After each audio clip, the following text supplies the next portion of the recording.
Okay, Sherry, are we recording? Yes, we are. Thank you very much. It being 6 o'clock, I hereby call to order the regular meeting of the Planning Commission for March 1st, 2023. Sherry, could we have a roll call, please? Chair Quilisi, Here. Vice Chair Bennett, Here. Commissioner Trent, Here. Commissioner Murphy. Here. Commissioner Starkweather. Here. Super. Commissioner Trent, if you'd lead us in the pledge?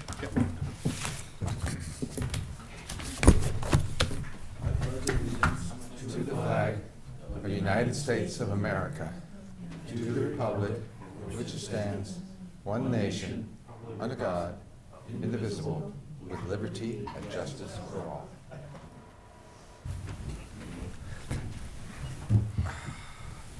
Thank you all. Next up is approval of the agenda. Do we have any suggestions in that direction, Lucas? No.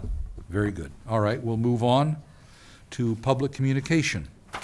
It is the time set aside during the Planning Commission meeting for members of the public to address the commission on items of city business other than scheduled agenda items, of which we have 2 tonight. And I have 2 speaker cards for one of them. But this is if you want to speak, oh, and 2 more, all right. If you want to speak on something that is not on the agenda, this would be the time to do it. Matters raised at this time may be briefly discussed by the commission and will generally be referred to staff and/or placed on a subsequent agenda. Under state law, other than for emergency items, no action can be taken. And if you're wondering what under state law means, that's the Brown Act, the California Government Code 54950 and following. So, do we have anyone who wishes to speak on an item not on the agenda? Very good, we'll move on. Next is disclosure of site visits and ex parte contacts. Mr. Trent, would you like to start? Yeah, for the first item, I'll have to recuse myself. And for the second item, I don't think we need to have ex parte Nope. contacts. Nope, Okay. that's not a place. Yeah. Commissioner, could you identify why you're recusing? Because I live in the neighborhood. I live in the vicinity. Yeah. You're within 500 feet. Yeah. Within 500 feet, yep. All right. Vice Chair Bennett? Site visits and ex parte contacts, very good. Okay. Well, I take that back. I have driven around the site of the, and that neighborhood extensively, but not, I've had no contacts. Right. And have not been on the property. I've walked the neighborhood numerous times and have had no ex parte contacts. Ms. Murphy? No ex parte contacts. I have been to the place like 2 or 3 years ago, but today I went by. I was technically closed, and the person who wasn't the owner or anything, just let me walk around, and I took pictures and looked at it. So other than that, and looked at the parking lot in the back. Yeah. Okay. Then next up is our public hearing item, number 1, an annual renewal on DE 23004 and minor conditional use permit 23001. Maura? Thank you, Chair Quilisi and Commissioners. The request is for renewal of a director's exemption and minor conditional use permit that was approved by the Planning Commission in 2022 for an outdoor dining facility, including Tivoli lights and on and off-site sale and consumption of beer and wine. One of the corrections of approval was... Hold on one second. We need to acknowledge that Commissioner Trent Oh, okay, is yes. recusing. Yeah, for the record, Commissioner Trent has left the dais and will return at the conclusion of item number 1. He won't influence us in any way. We don't listen to him anyway, so. Okay, thank you. So one of the conditions of approval was that the use be monitored for a year, and then the applicant reapply for renewal of the permits, the minor conditional use permit and the director's exemption. The establishment is Tipple and Ramble, and it's located at 315 North Montgomery Street. When the applicant came before the Planning Commission in 2022, the outdoor seating was already established and permitted by the Alcohol and Beverage Control District, I think it's district, but not by the city. In 2013, a community development staff signed off on a business license without knowing the size and nature of the outdoor patio area. A site and floor plan should have been requested in order to evaluate the request for proper processing, which would have concluded in consideration of a design review permit.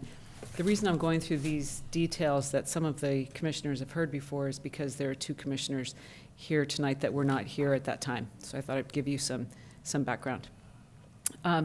So that happened in 2013. Then in 2021, there were complaints filed regarding outdoor activity at the site. And at that time, the Community Development Department realized that the establishment was unpermitted. However, again, was permitted by the ABC, Alcohol Beverage Control. Although the director is authorized to approve a minor CUP, conditional use permit, and a director's exemption, this item was forwarded to the Planning Commission due to neighborhood concern at the time. Due to the concern and the historic code compliance issues, the commission included a condition that the applicant return after 1 year to renew the application and for the establishment to be monitored during that year. So hence, we're here tonight for that 1-year review. In your packet is a code compliance spreadsheet that indicates compliance during the year regarding noise and seating.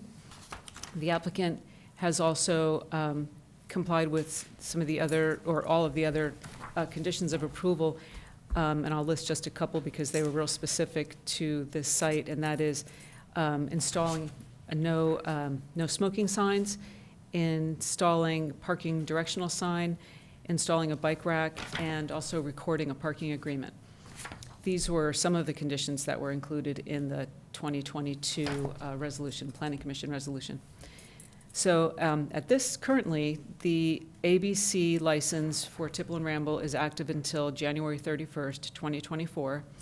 The COVID-related expansion will be expiring on February 28th, 2024, at which time they'll have to remove the trailer at the rear of the outdoor seating area, and will also have to discontinue the beer and wine service to the approximately 660 square foot patio section that's at the southeast corner of the site. It's kind of in the front left.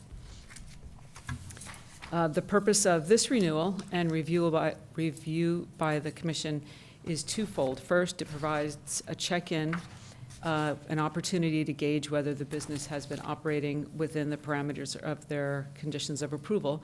And second, it provides an opportunity for the community to comment on the business's practice over the last year also. The city's Community Development Department has not received any complaints from the public over the last year. The Code Compliance Officer has not received any complaints, nor have the Police Department. In advance of this hearing, the applicant expressed a desire to revise the hours of operation to be in line with the hours that were approved by, or are approved by the ABC. That would result in the establishment being open till 9 instead of 8 Wednesday through Saturday, and 9 instead of 6 on Sundays. The applicant indicated that they don't really intend to change their hours from what they are now. However, they want, they want this change so they don't run the risk of having a violation if they don't have the place cleared out by 8 o'clock or 6 on Sundays. The applicant has also requested to host events twice a month within the bounds of the current conditions of approval. I was asked by, prior to the meeting, well, why ask for that if it's going to be within the bounds of the existing conditions? And the response is because even though it's still the same hours of operation and still the same number of patrons permitted, it might be all of those patrons permitted at the same time as opposed to a normal activity, which is, there's some people and they kind of come and go. So it would feel more intense to the neighbors. Therefore, we call that an event. The types of events that are being considered by the applicant include community meetings, pop-up shops with local vendors, trivia night, and guest chef or winemakers. And due to the adherence of the conditions of approval and the burden of cost for the renewal, because they are paying for this as if This is like a new permit. this is a new permit, yes, Okay. even has new permit numbers. Staff is recommending that the commission approve the renewal of the director's exemption and the minor conditional use permit with the elimination of condition number 13, requiring that they return for renewal in another year or whatever time. And also, staff recommends that the conditions be revised to the requested hours of operation that are in compliance with the ABC hours, and also the hosting of events as described. However, staff recommends once a month as opposed to 2. We do have the applicant here tonight, if you have questions of them, but of course, I'm available also. Thanks. Okay. Questions to clarify the case? Okay, I've got several, if I can do it. So the ABC, they're listing the ABC hours as the new ones, but we're talking about more than an hour for each of those. It's 1 hour on the weekdays, and on Sunday, it's 3 hours. 3 hours. But normally, isn't ABC, they want to have a 1 hour separation between the time so that people, say this last shot kind of thing, or last drink, so that people can drink and then they're out of there by then? That's, that hasn't been indicated by the ABC to us. And I did speak with the ABC today, and they know that there's the request tonight. As long as the hours are adhered to, the ABC is with the ABC hours. But I assume you wouldn't want people drinking till 9 o'clock. Getting Yeah, so a the drink pro- at I mean, 9 o'clock and then look- going out there and then, still drinking. Typical practices for a business, and I think the business owner can probably speak to that as well, they'll probably say something like last call 30 minutes before closure, or 15 minutes or an hour. I'm not sure what their procedures or policies are. Okay. It's pretty typical standard policy procedures. Stop for- service at the appointed hour. Yeah, so that you've got everybody out by closing. Okay, on the issue of noise that I think was raised by Bill Miley. And of course, we've had this issue with Love Social, with someone right next to them. In fact, they were even further away. Why are there no sound efforts to control the sound other than the noise ordinance? Because my experience, those aren't very effective tools. Because unless you're going out there, I'm asking them, not you. Why didn't you propose or ask the neighbors of any other kind of sound deafening? Because I noticed in the fence, it's not like the fence where Bill Wyrie lives. It's literally slats in between, so it's not a real solid fence. So every case is evaluated on its own merits. I'll say it that way. And what we did for this project back in 2022 was condition them to be monitored. And so we had a code compliance officer go out there and monitor with a monitor on a regular basis to see if what the sound decibels were. Yes, Commissioner Murphy? Is that monitoring done at the front sidewalk, or is it done at the edge of the property next to the patio? It's done at the property line. Is that correct? Property line to the north.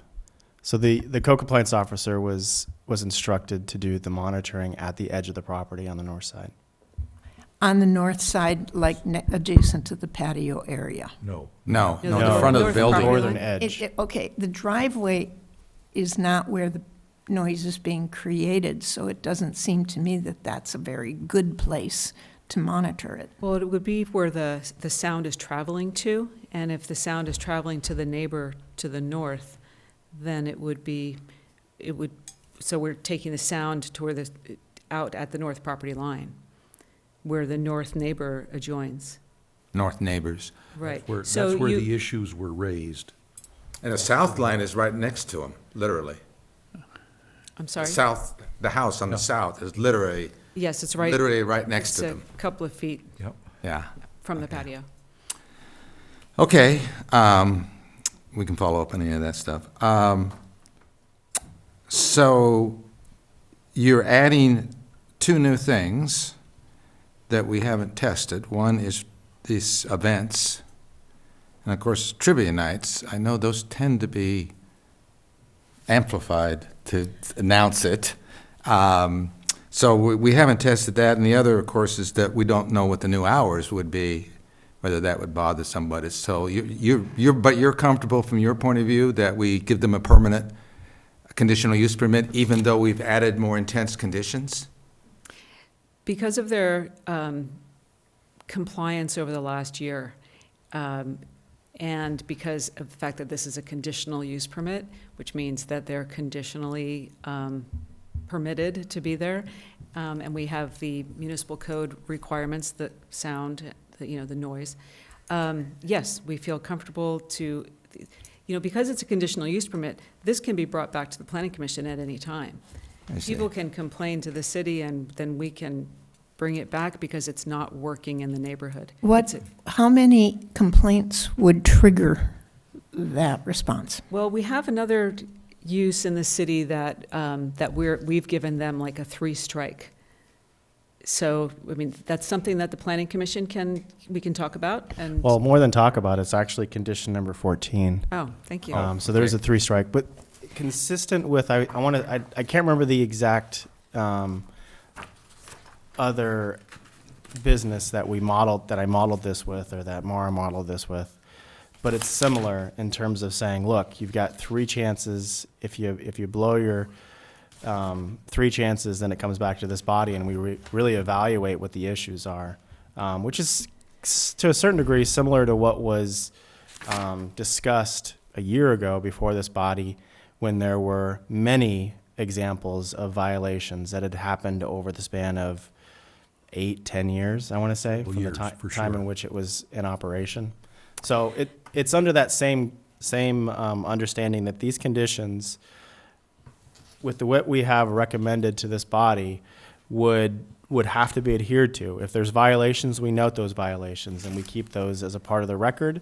And then once it reaches the 3 mark, then it comes before this body, and we have that public hearing aspect. Is that 3 complaints by neighbors, or is that 3 times that the code officer finds them to be not in compliance? Yeah, so it's the way it's worded. It's 3 verified violations to these conditions of approval. Okay. One more question. I did not see anything about amplification in the staff report, that they were planning to use it, or that had even come up. Or requesting it. If they're having a trivia night without amplification, that You have to yell. is, yeah, somebody is either yelling or something. Anyway, I'm concerned about that. Here we go again, with noise to the neighbors, and now we have neighbors that are really close to the action, so that's a problem. So we have another site in the city that has been here, and they were specifically conditioned to not have amplification historically, and they came in to try to remove that condition. This site is not conditioned to not have amplification. They just have not had amplified entertainment, nor, it just hasn't come up as an issue. The Planning Commission can condition this project as they wish. Okay, so they haven't asked for it. That also could mean that they could just bring it in, unless we condition it to say no amplification. That's true, but regardless, they have to comply with the should do noise ordinance. Which I'm not real confident in. So I have another issue, which is shared parking, because this has come up before. My understanding with shared parking, correct me if I'm wrong, is it's designed for when there are multiple uses that use different hours. If they use the same hour, it doesn't really work, it would seem to me, to have 3 restaurants next to each other and they're sharing a parking space. So, and the idea with shared parking is that you use the highest use, maximum use, of whatever the shares are, and that's your maximum. So if there's like 4 uses, and one use has a maximum level of 20 parking spaces, then that becomes your shared parking, and everybody else gets to share that. So and secondly, here, it looks like it's shared because there is both some kind of retail in there, they can buy snacks and stuff. It's shared because we have 2 uses on the property. What's the other one? Well, there's a residence and then there's a commercial use downstairs. I thought resident didn't apply in the shared use statute. I'm gonna let, You go first. I'm gonna let either the director or the attorney take this. I remember having this discussion, but I don't remember the result, but it does apply in the way in which this aspect and this use is being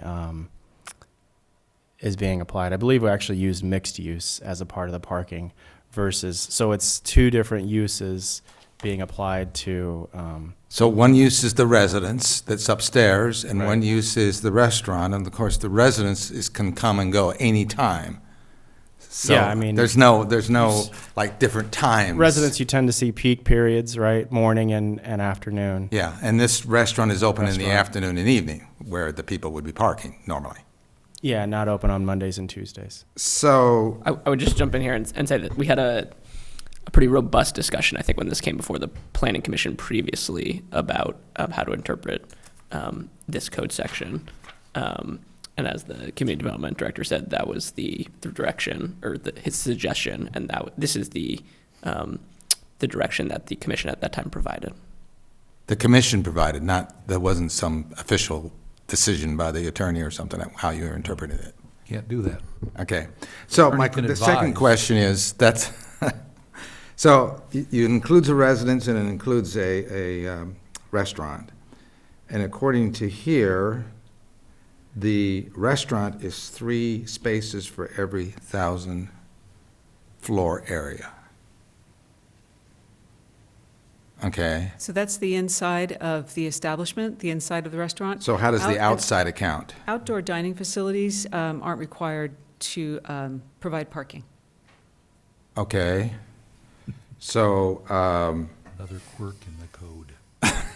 I guess. so that's how you get the number of spots they have to have?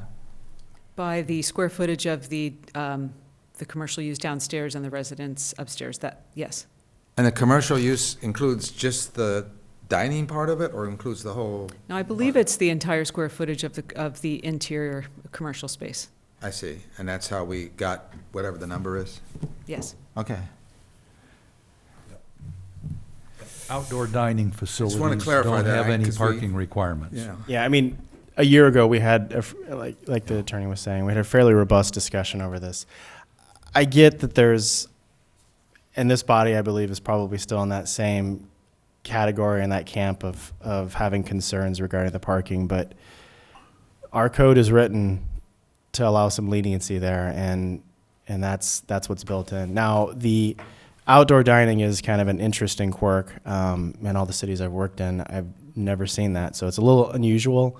But I can also see partially why it may have been done as a part of that 2004 code update, that it was meant to draw attention to restaurants and kind of promote that. So I'm At that all in time. favor of shared parking. So I'm just trying to clarify. Also, I think the code says if it's mixed use, then the parking requirement is whatever the planning commission decides it should be.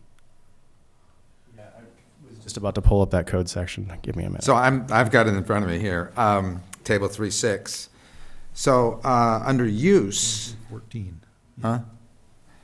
Yeah, 10-2-1406. Under use, it describes, has residential, and it says excluded from use of shared use parking standards. So how do you say that it is part of shared use parking standards? Because it's specifically written here, it's excluded. Yeah, let me find the code section, because I remember having this very specific conversation a year ago. So we can. And there is a come back. provision in our code that allows for it. I know you're It's actually the exact same question that Quillisi asked last year. Well, I like to follow the code if Yeah. that's what's And required. that's- And that's what we're doing. Also, this is not a residential zone. This is a C1 It's a zone. commercial zone. It's actually, though, right on the edge, so the neighbors are in the other one, but yes. But I don't think this makes any distinction on that, though, that I see. And maybe there's somewhere else in the code it does, so. Okay. But there are what, 7 or 9 parking spaces right now? And the commercial use requires 3? Yes, I mean, 7 or 9 and requires 3, yes. Yeah, okay. So while the director is looking that up, did you have another question, Commissioner Starkweather? So I want to go back up to the top of this in section 10 to 1406B. Parking section? It's the Pardon? parking The section, parking, yeah. yes. Okay, well, while the director is looking up the parking section, did you have a question that wasn't related to parking? No, I just want to follow up on this one Okay. and actually read what it says here. Let's wait for Lucas. Okay. Nothing? Are we waiting for you to read it? No, no. No, waiting Oh, for him okay. to We're read it. waiting for Oh, Lucas to okay. find it, and then he'll ask the question. So let's move on. Yeah, While I'm looking let's this move up, on. because, yeah. Right. I have a question, Please. to staff, and that is, is the further public discussion of this limited to what has occurred in the last year, or does it reach back further? Because we went through this whole thing a year ago at great length, examined at great length the code issues and the assertions by both the applicant and the public. At least I thought that it was one of the longest and toughest of the hearings that we've had, and that at the end, sort of the way in which we broke the jam on it Split the was by saying, okay, we'll give you a year, and we'll keep track of it, and we'll come back and we'll measure it a year later. Now, what is triggering this? Is this the movement from what they have been given and the ABC hours, or is the expansion of hours? It's not expansion of intensity, I don't think, it's just, it's the length of time. If anything, it'd probably reduce the intensity. But So if I can try to answer your questions, let me know if I'm not, obviously. So we're here because the commission said you need to come back in a year, Yeah. and we're going to see how you did over the year. that's, And so, in doing so, they had to apply for the permits again. right. So we have a new resolution, and the resolution, so tonight before you is this resolution for you to look to discuss and evaluate, review, and consider. And in doing so, and at the same time, they're asking for a couple things. And we actually encourage Because them, it's a new staff permit, encourage yeah. them to ask now.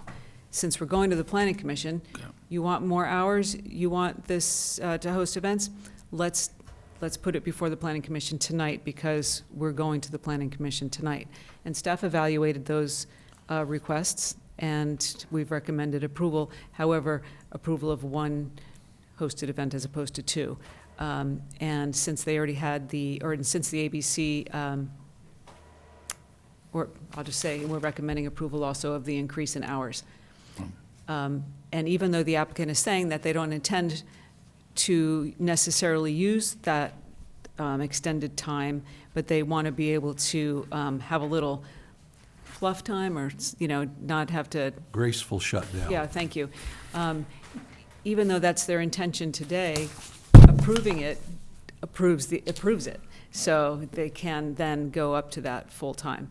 And anyway, did I answer your questions? Yeah, I just wanted, I was expecting only to see in this a review of their activity and whether there were any further issues that were being identified by either our compliance officer or the neighbors.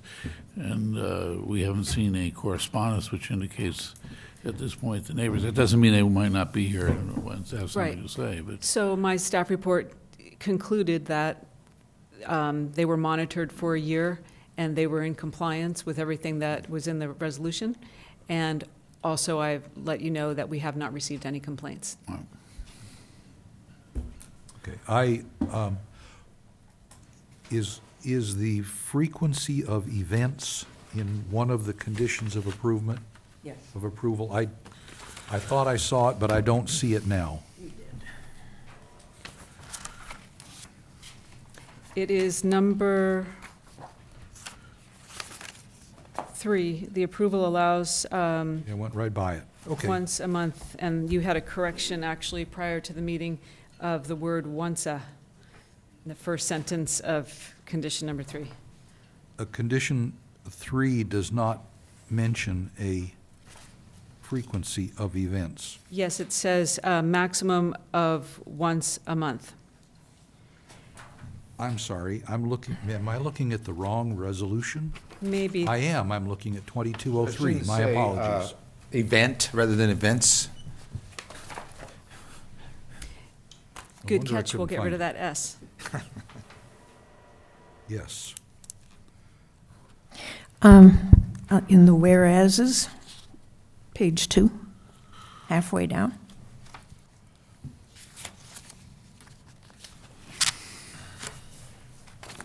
I'm sorry. Halfway down, it's the whereas after taking public testimony. Right. Yes? It, down at the bottom of that, it lists twice a month.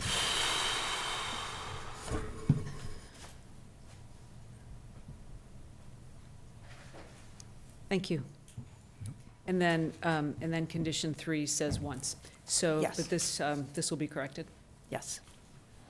Can I ask one other question that's not related to the shared parking? Because Yes. Bill Miley raised it, so we might as well ask the question now. Light pollution, and no one's complained about it, but my question is, I went back and I read the light ordinance, or whatever it's called, dark sky ordinance, and it appeared to me that it's totally subjective. There's no objective criteria, except that the lights are supposed to be pointed down. Is that, am I reading that correct? I couldn't find any standards in there. It seemed fairly objective to me that you have to have the light fixtures Pointing down. designed such that the light both goes down, not up into the sky, and does not lap over into any adjoining parcels. I see, okay. And that the shade is 4.5 inches. I thought it was quite specific. I thought, what if I can't find a It's either 4.5 luminance, total inch amount, shade? yeah. What if it's 4.25? Is that, But there were all these definitions that seem kind of subjective to me. Yeah, but no, anyway. but I thought it was, actually, I was surprised at how specific it was. Okay. So are we ready to go back to the shared parking? Because it's twice a month. So, our code 1405, Yeah. I want to say it's table 3-5, identifies mixed use. And as soon as I saw this section, I was like, this is what we had talked about. So there's a mixed use classification, and that mixed use classification identifies design review permits as the authority of how we address parking. And during that time, we had then said, Can you slow body- down and go through that one step by step so I can follow you completely? Why don't So you you not- said, where does it say mixed use on this code? Can you? 10-2.1405, table 3-5. 1405, okay, let me get in front of this. Sorry. Whoa. There's a lot of things in this thing. Okay, 1405. Okay, So 1405 has a use category referred to as mixed use. okay. Within that, it doesn't actually have a parking standard. It says through the design review process. I see. So And when- this is a design review process we're under? That's what I was saying before. It's whatever the planning commission decides is the Okay. requirement. Yeah, so a year ago, it was decided that it would be mixed use. Then we would use the parking standards that you're seeing through the mixed use component, which then required, through the conditions, for a parking agreement to be recorded on the site, which has been done. So you're connecting it to the design review process. I'm connecting it exactly. to Even the though design there's no review. reference here to that. The design review process gives authority to how the parking would be addressed. And a year ago, this body reviewed that and made the determination. Okay. So then why, under alternative shares, does it say residential is not included? Well, if you're not having mixed use and you're not going under that category, then yes, residential would not be allowed. Through the design review process, you have that authority, or the permitting process allows that authority. But it says it's excluded from the shared use standards because. I'm saying a year ago, the determination was made by the planning commission that that was not the case. Doesn't through the mean design what it review says, process. in other words. Is that what you're telling me? It's through mixed use. I don't Because know it's, how else to shared state use it. is like more than one use. They You're list the talking. uses here, No, we're not and gonna- that's one of the uses. I don't get it, that, why would it say it's not included and then we're included in it as a mixed use? It just seems, problem with the parking as it exists? no, I just think I we should. think we might be interpret it. veering into discussion here as opposed to questions for staff. And the second thing I wondered about was two or more, well, it says non-residential uses under this section. So 1406 doesn't even apply to it. Is that what you're suggesting? It's 1406. It says where two or more non-residential uses are developed as recognized shopping or professional centers, or more uses will have distinct and differing peak shopping hours, and that is, 1406 is the only shared parking section we have, okay? Right. We don't, the front part of it is not a shared, and it says, so I don't see how that applies here. Reading that code under what's called shared parking. Yeah, so if you look at the table, look at the parking use table. It identifies very distinctly what each use and their parking demand is, correct? You're Under talking mixed about use. back before this section. 10.2, 1405. Within that use chart, or table, if you will, it specifies with mixed use that it's through the design review process. So that gives the planning commission authority to identify the most appropriate parking So we're not standard. even using the shared use statute, Well, we're just using design that's review. not what I just, said. I just jump in here also. I think you're reading subsection B, and the director was referring to subsection C, which then, what is it, C3 references, you'll say, it reads, once it has been established that parking is required, eligible projects within the C1, BP, and VMU zoning districts may choose to provide shared use parking by using the alternative shared use parking standards in table 3.6, which is in section 10.2, 1405. And I believe that's the, Right. if I have that correct. Now, is the- if this what he's body referring to. wishes to review and analyze that further, that would then undermine the parking agreement that was Well, actually by I'm this. not going to do that, I just want to understand Okay. it, so I. Right, I think it's just we're I'm willing looking to at, let that interpretation go, but I think we need to address this because it seems to violate the principle of shared use parking, but anyway. The item 2 on the agenda tonight is a bunch of, I'll characterize it as minor corrections to Title 10.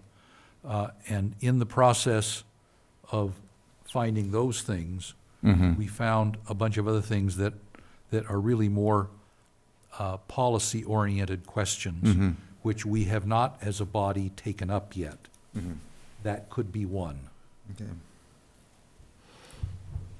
And that one has been discussed by this body as a concern. Yeah, So a year It's ago, not- it's not a- it felt like mixed use to us, and we said, okay, it's mixed use, then we'll go ahead and decide. Well, what since is they've appropriate. relied on us, you know, the old legal principle of reliance, and we interpret it that way, I have no problem with this one, but I think we just should look at that and We get a should. clear We should look at, there's a number of quirks in the code that we need to clear look at. understanding of Yeah. how this works. I'm not going to sit here and pretend that this is clear as water, right? It's clear as mud to a certain degree sometimes. Don't put a lawyer on a planning commission, you'll expect him to read stuff. Or somebody who reads contracts for year after year. Did you have any more questions to clarify? Okay. I have one more. I don't have any questions. I have a comment that we can take up during deliberation. And with that, then, let's open the public hearing with the applicant. The applicant here to speak?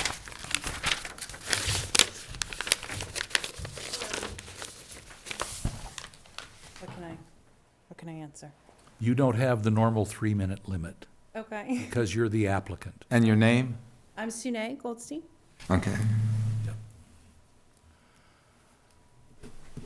So you've come back after a year, and we've got a little table here that documents your performance against the previous permit. Is there anything you'd like to add? Nothing particularly, we've been made clear of the conditions and have instructed all staff to follow them. And I think as indicated by the data, we have. So there's, there's clarity around that. The only reason actually for expanding the hours was, again, it's not really necessary. I've never had the hours be open till 9. It was just, if there's some days in the summer or something, somebody comes in at 7:30, can they stay till 8:15? I don't know. That's something to clarify, I think. If you go into a restaurant, it closes at 8, you order at 7:30, do you expect that they're just going to pack up your food and send you on your way at 8? So looking for clarification around that. But other than that, we have been made clear of the conditions, and we are doing everything to follow them. I've got a question. Go ahead. You can go first. I have a question. It's been alleged, or I'm sorry, not alleged, that's a lawyer word. It's been stated that you have to have amplification for trivia night. And before I joined this commission, I went to 2 trivia nights at Tipple and Ramble, and I don't remember any amplification. Is there amplification during it? or- There's not, we actually don't have amplification for anything. We have a couple Sonos speakers that we play a little music on. What drives the speakers? It's just an app, it's like a Pandora station.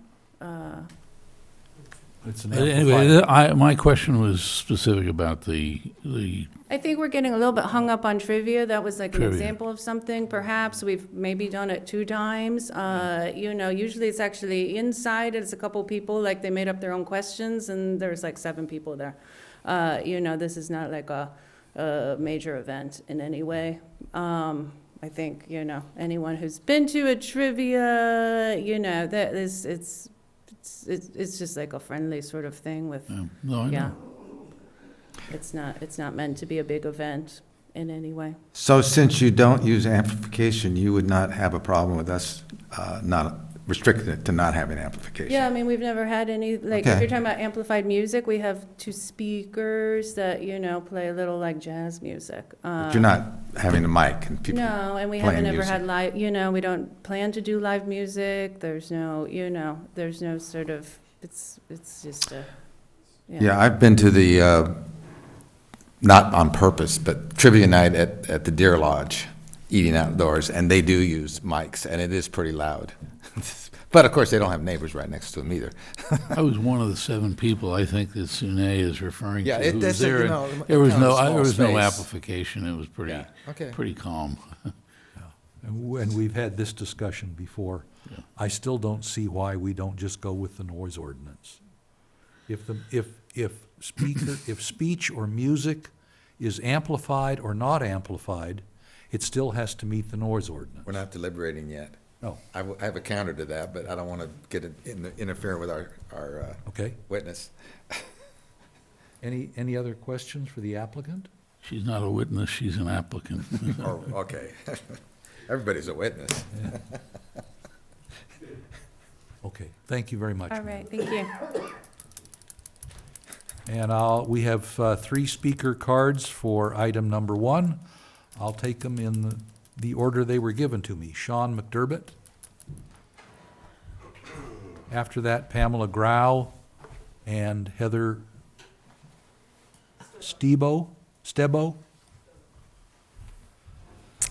All right, Sean McDermott. I'm an Ojai resident. I'm the president of the HOA for the 4 townhouses on the north side of Tipple and Ramble.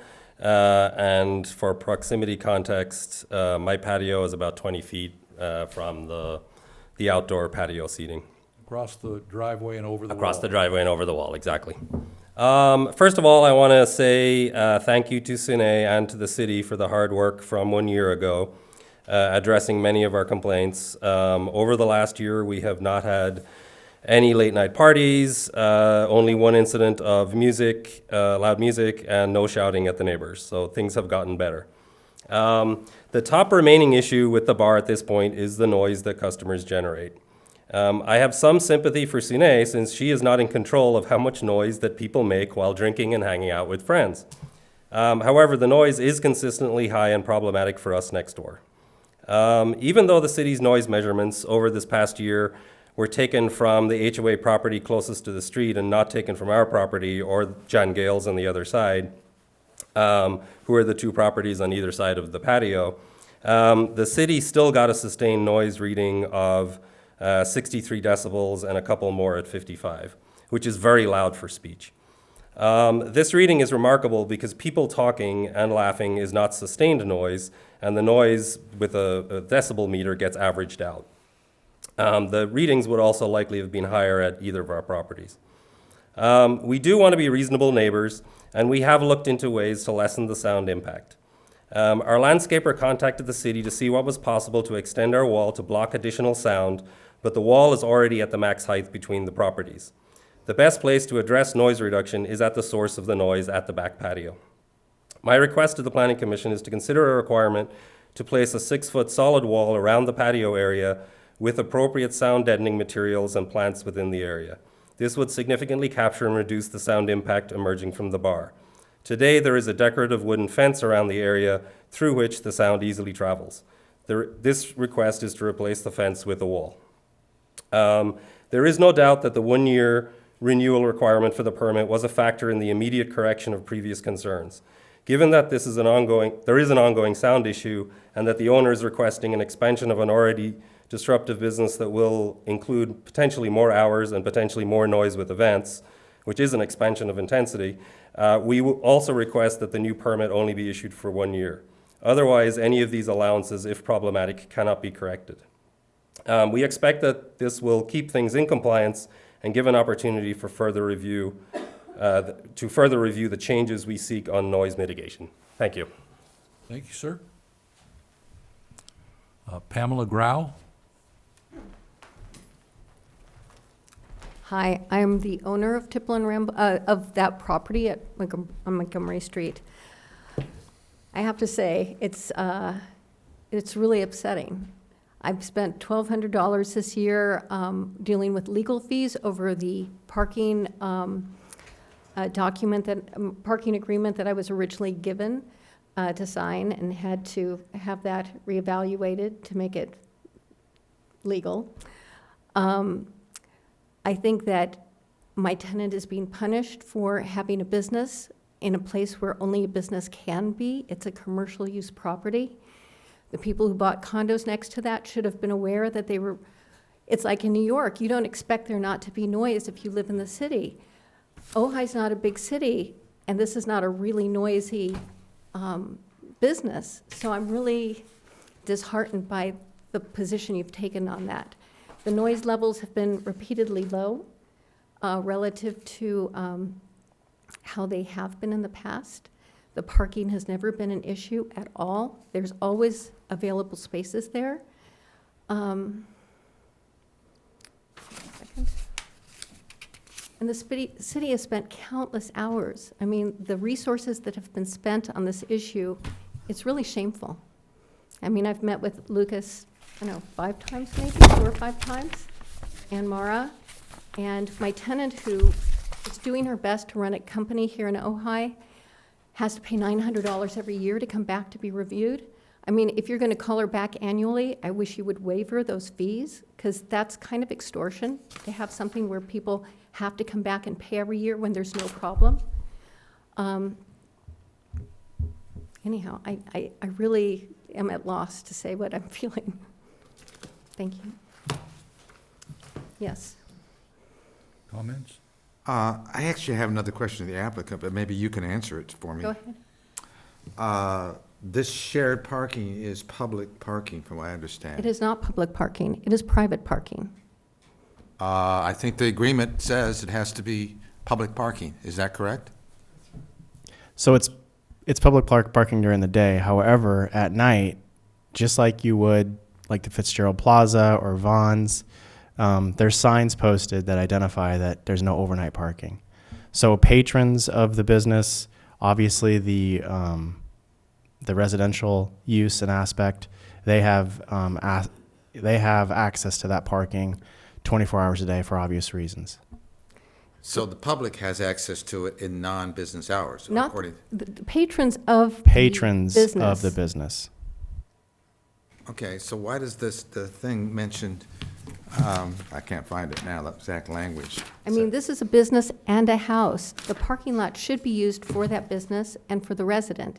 It should not be general parking for all of Ojai to use. It's for that business. So I'm reading you provision, one of the provisions I'm reading here, now maybe I got it wrong. 8 uncovered lots on the site, parking spaces to be operated on a non-exclusive basis, open and available to the general public for shared use at all times. That has been taken out? Are you identifying a condition? Can you clarify where you're reading that Yeah, from? that was one of the conditions before, my understanding. I think it's in the contract that they signed with the city. Am I wrong about that? So we can read you the language about the parking agreement, or that we can talk about the condition. Which one do you want to discuss? Or both Fine. I holistically? mean, This is is it a the- condition or isn't? The previous resolution, condition 16. Right. Commissioner Starkweather, if that was general parking 24/7, that basically allows the people who live next door with the condos to use that as their private parking spaces. And the parking for that structure is for that business. Right. I'm just reading what it says. I understand. I think the intent, and I think staff went back and listened to what was in it, and I know the condition is the legal document here, but the parking agreement has slightly different language, and I think we have copies of that if it wasn't provided in the packet as well for the public and well as for the commissioners. We got a copy of that agreement, did we? Right. But I just want to say, it is what, as Lucas as the community development director was describing, the intention, I think, of staff was that it would be akin to a Vaughn's or another thing, so that, because that best fulfills the idea of, as the earlier discussion we had about parking, about what is shared use, mixed use, is that it's during the uses, right? In order to reduce. Yeah, it does say, during it says open and available to the general public for shared use. The shared use is the business and the residents. Right. I think that's what the interpretation turns on here. And can you provide Maybe one? the language should clarify that, because you used the word public. I have it. Thank you. For shared use. Okay. Yeah. For those two uses, residences and for And the business. restaurant. Right, and I'd just like to note here, just for the posterity, that copies of the parking agreement between the owner and Sune Goldstein as well, and the city have been provided to the commissioners and to the public at the dais. Mm-hmm. Yeah. I mean, the Okay, concern so I just about think we need to parking- clarify that so that it's, I mean, the original concern about parking was whether there was enough parking to run that business. Am I correct? And the residents. And the residents. The residence, by the way, is a studio apartment. It's not a house with 2 or 3 bedrooms. It's a studio. It doesn't even have a bedroom. So she has one parking spot that she uses all the time, and the rest of the parking in that structure is for her patrons. I just think we need to be clear about our language so that people aren't confused. I think, sorry, unless the chair has another question, I think we Well, should continue public comment and Had maybe, something to say to the public comment person. Go ahead. But you said it's unreasonable to come back after a year when there's no problem. But a year ago, there was a problem. I'm not And that's- concerned, I'm and not that's complaining about this why we said come review. back after a year. Right, I'm not talking about this review right now. I'm saying, let her be able to plan her business year. She's lived on hold, waiting for this year to go by. So she doesn't know if she should invest in new cushions, if she can expand her business, because she's waiting year to year to see if she's Because going it's to a be. one-year probation. Right. Yes. Right. Well, anytime you have a That was the conditional use intent. permit and you want to change the conditions, you have to come back before the board to do that. Okay. But I And- think that right now, she should be allowed to continue without renew, unless there are complaints. If there's complaints, then I understand. But if there's no complaints, okay. she's really Yeah. not out of line asking for that. It was in there. Well, she's asking for a more intense use and longer hours, so that's. That was suggested by the staff, the city staff. The- The requests weren't suggested by staff, but coming before you tonight with those requests, since the requests are here, we suggested we just do it tonight, instead of coming back another time. If they wanted to expand their business in this way, might as well do it at this time. This is the right Yes. time to do it. Yes, but it Exac- is an exactly. expansion of their use. Exactly, yes, it is. And staff is recommending approval of that. Thank you, Any other ma'am. questions? Thank you. Next, Heather, and I apologize, I have an unusual name and people mess it up all the time, and I'm sorry if I missed yours. It's okay, no worries. Stobo. Yes. Stobo? Yep. So I'm Heather Stobo, and I also own the Porch Gallery. And I just want to speak to, That? it's on Matilaha, I get across from Java Joe's. Okay, yes, yes, all right. So, You're a near neighbor, but not an adjacent neighbor. no, but as a business owner, I can't imagine having to go before a board every year to make sure your permits are renewed. It's a hindrance to running the business, because she doesn't know if she's going to be shut down every year. It's just a question. There's been no complaints. I feel like she's being punished for something she's fixed. If I can understand why last time you said, yes, in a year, let's reevaluate. But in this year, she's done nothing wrong. So why, I think she should be rewarded for fixing her problems in a way that can. Valid point. Have you read the resolution? Well, yeah, I know that they are recommending that it is approved, and so I'm just kind of to reiterate that too. Okay. So that was just just in case you guys aren't aware how hard it is to run a business, not knowing if you're going to be open next year and if things are going to change. And, so I just think she should be rewarded for following the rules as she has. So. Anyone have a question for this speaker? All right. Thank you very much, ma'am. Ray Powers?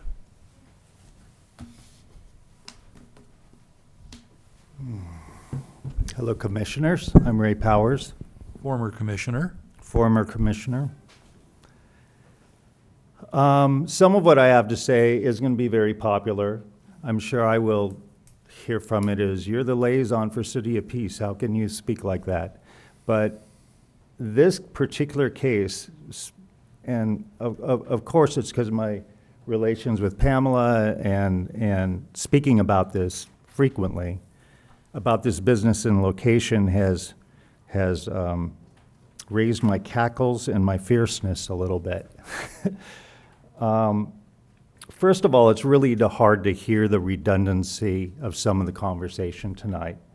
But I understand there's a couple new commissioners and they want to come up to speed. But it's important to, I feel, if you know there's been a conversation, to go look back and not use valuable present time for things that may have already been discussed. When it comes to noise, I used to live in Taramina. Every Friday, if not Thursday and Friday, on that Nordoff field, there was a football game or some rehearsal or the teams, doing their practices, and it was noisy as heck. And I can almost guarantee you no one ever complained to the city about the noise on Nordoff Field. And I started to go there, and I went, look where I live. I'm more grateful to be living in Ojai than to complain about a once or twice a week extremely loud loudspeaker coming from that field. To me, when I hear about the noise from Tipple and Ramble, and excuse me if this sounds rough, it feels petty, given our community and where we live and this beautiful valley, and a lot of the other noise that occurs that is much louder and amplified.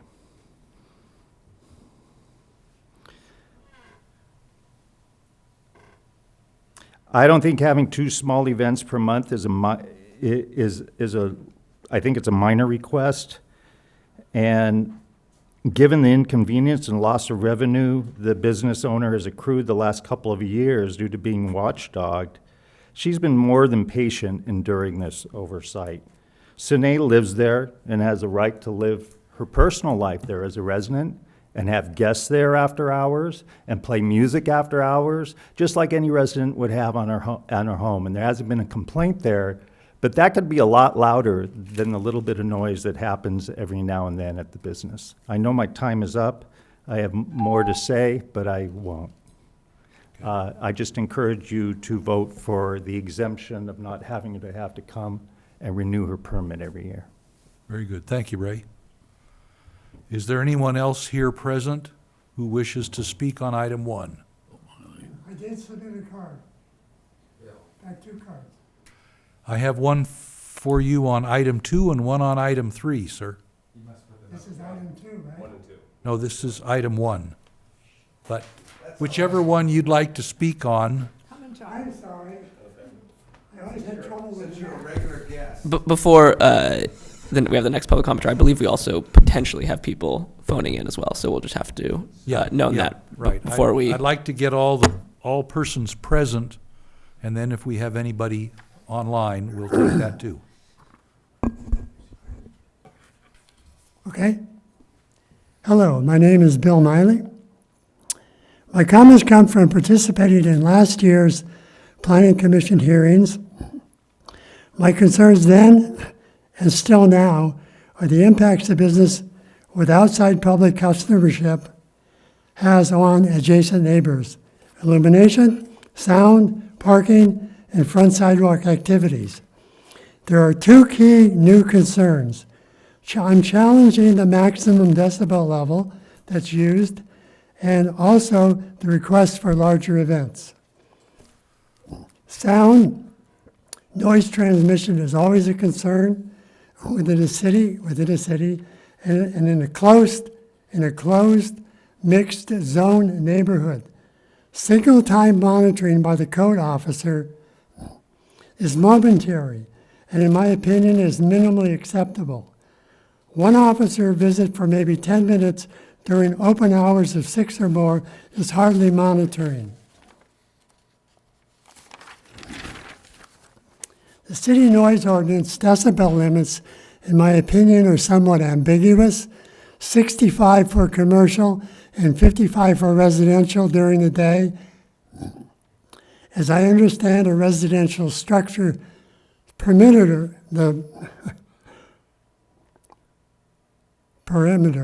sets the sound level from and into at 55 decibels, not 65.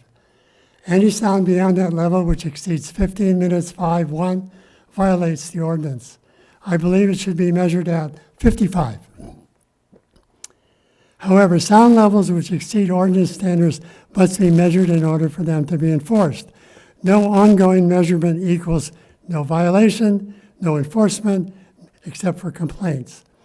The Love Cafe conditional use permit, as I understand it, has set a sound monitoring system to monitor sound equipment use passively.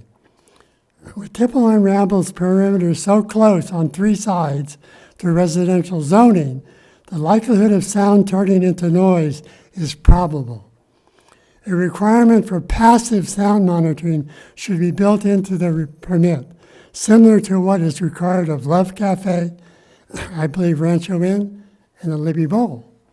Special events up to 35 patrons all at one time seems to exceed the responsible zoning for such a tightly mixed zoning area. and getting ready to close. The administrative report, in the administrative report, there's a statement recommending removing the annual permit renewal requirement. It seems that having an outdoor restaurant-type business adjacent on 3 sides to residential building raises potential violations of sound and noise intrusion. Summary, I strongly suggest that an annual review and permit renewal be included for authorization. In addition, include sound monitoring in a passive way, and no new permit for large events in this compacted zoning area. Thank you. Thank you, Bill. Was that your 2 or your 3? I imagine it was your 3. That's one, he's given up on 3. Given up, I think so. All right, Sherry, do we have anyone online with a raised hand? No. Okay. Yeah, those TVs only turn on when we have presentations. Presentations or people speaking? Someone speaks, their Facebook. Okay. Or sometimes just the name, hard to tell. Okay, then we're going to close the public hearing and come back to the commission for deliberation. Would you like to start? Yeah, Overall conclusions? I think, I think the fact that they have essentially said they don't need amplified is a good thing, because that was really the reason why Love Social was being addressed, because they had amplified music. So I think that condition, if they don't use it, why not just make it a condition? The only other thing I see, and I don't think it would cost that much to do, but I walked into the driveway to look at the fence, and should I have a picture of it here? But anyway, it's this slats, very open. I don't know why that couldn't be a solid fence without having them to raise it or do anything else, just make it solid boards. Who owns the fence? I assume the owner. Yeah. That's a huge expense. Well, you're running the business. If there's a question to the audience, let's have people come up Yeah. to the microphone. The audience, I'm just saying, I just think that's a reasonable request for a neighboring business to have a solid fence. We required, you know, in the Love Social case, because they're not even drinking. They're just sitting out there, you know, right next to them, having breakfast and lunch. That is a solid fence. We required a solid fence, and that, I'd encourage the commissioners not to share photos that are not going to be shared with the general public, or are not willing to be shared with the general public. I'm willing to share it if you want to put it on television. I mean, on whatever. If you know how to do that, I'd be happy to. I don't think anybody. I personally do not, but I think you should come prepared. I can with- defer to with staff. Copies for everyone who wants one. We would have I to don't have, think you. I just took the have a picture private today. I picture. didn't have It's like- time to go get the We've picture. all said we've been there. I think So we've I all think seen everyone the knows fence. what it looks like. Right. Anyway. Okay. I just this decision Can you has. describe it? Yeah. You know, feel free. He has said open slats. Right. That- Slats, We they're got like it. a foot apart vertically, and they're about, I don't know, 3 inches apart horizontally. That's what I would say. I would like to say, as the owner of the property, that if this noise is an issue for the neighbors, I have no objection to them paying for a fence to go in, but since they bought next to a cafe, they bought their properties next to a business. If they would like to pay for that, I'd be willing to let them build it, but I don't think that should be put on me as a property owner. I would like to suggest that it's not like building a whole new fence, because it's apparent that you could just add a sound cushioning, You don't know what it sound looks like? cushioning material to the fence that's already there, and that shouldn't be a big deal. You're not digging post holes and... Looks to me like the slats alternate which side of the That's what I'm fence talking they're about. on. You got slats on one side of it, on this side. But again, it's not our issue that the sound. Ma'am, we're having a deliberation, not a debate with the owner. If there are violations of the noise ordinance, then it is up to the business owner to correct those. And if there are none, then it's a very gray area. Let's say it that way. I would think actually if there are none, yeah, we prescribe this. It comes out, she's got a clean bill of health, and I don't know why we're harassing her with. Because we new- treated another business differently, a restaurant. And- Yes, but we treated this business, and what we said is, Fine, you you can have, disagree. which we didn't do with the other business, we said, you have to go through a process. We put this one through this process. It comes out with a clean bill of health, but we want them to build new walls. We want to, turn a one-time, which is what it was, a one-time, one-year period into, I didn't say multiple that, years. did I? Did I say that I didn't add that we should come back for review? I was suggesting if we got rid of amplified and we put a solid fence there, that we wouldn't need to go back for review. I never suggested that we All need to right. come back for I review. didn't say it was you, did I? Well, I don't know who, okay, but that's, Didn't say it was you. You're talking to I me, didn't say it so- was you. Someone said that annual review, I recommend annual review, and I'm just using it thinking, as a defense against not having a fence. So that's, no. If the noise ordinance has not been violated with the existing fence,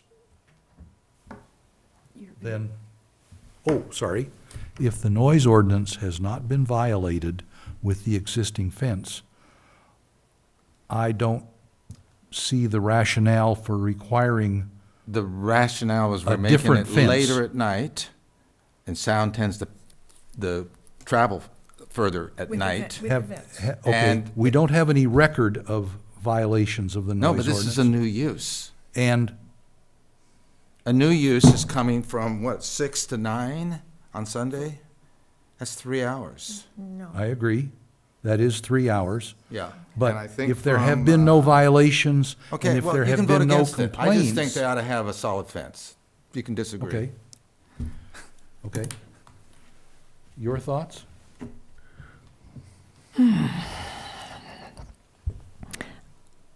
I think that that the applicant is requesting a more intensive use.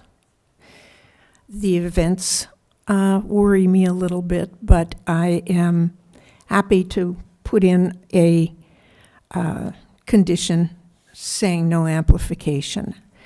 The fact that the code officer is taking the reading from the street and not from the patio bothers me.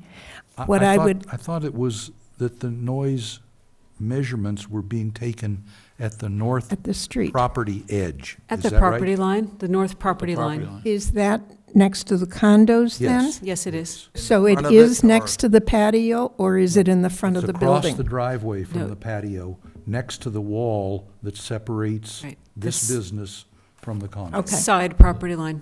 In all of the sound measurements for the city of Ojai, the sound is not measured at the source, it's measured at the property line. Right, I understand that.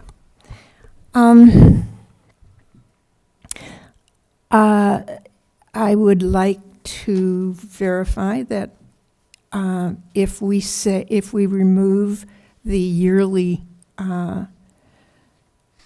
requirement to come back, that we are indeed able to address any complaints that do come up. And Lucas said earlier that we have a 3-strike and you're out, so I guess that takes care of it. That is a condition in the resolution Right, now, yes. right. So I'm a I don't little wanna say- uncomfortable, but I am willing to go with this. I don't want to call it a 3 strikes and you're out. It's 3 strikes and it comes before And this you're body. back, yes. Exactly. You're And back. Got it. We reevaluate. Very much better, yes. Exactly. So in the future, when we get these noise readings, can we identify exactly where? Because north is pretty broad, given that it Yeah. can go from the front of the property all the way to the back. So I'm not Would you- distrusting them, but we ought to identify exactly where we want the sound to be tested. Yeah, and the concern a year ago was was on the north side. So I would think it would So be that's what we're- directly that's where they're across. You're saying- Directly opposite the patio. That's what I would think. assume, but there's nothing here We're that says assuming that. it, we don't know that. Right. That So- can be in writing and for future So, reference. yeah, I think we need to clarify where we're getting these Readings. readings, because an officer may go out there and not be as precise as we want him to be.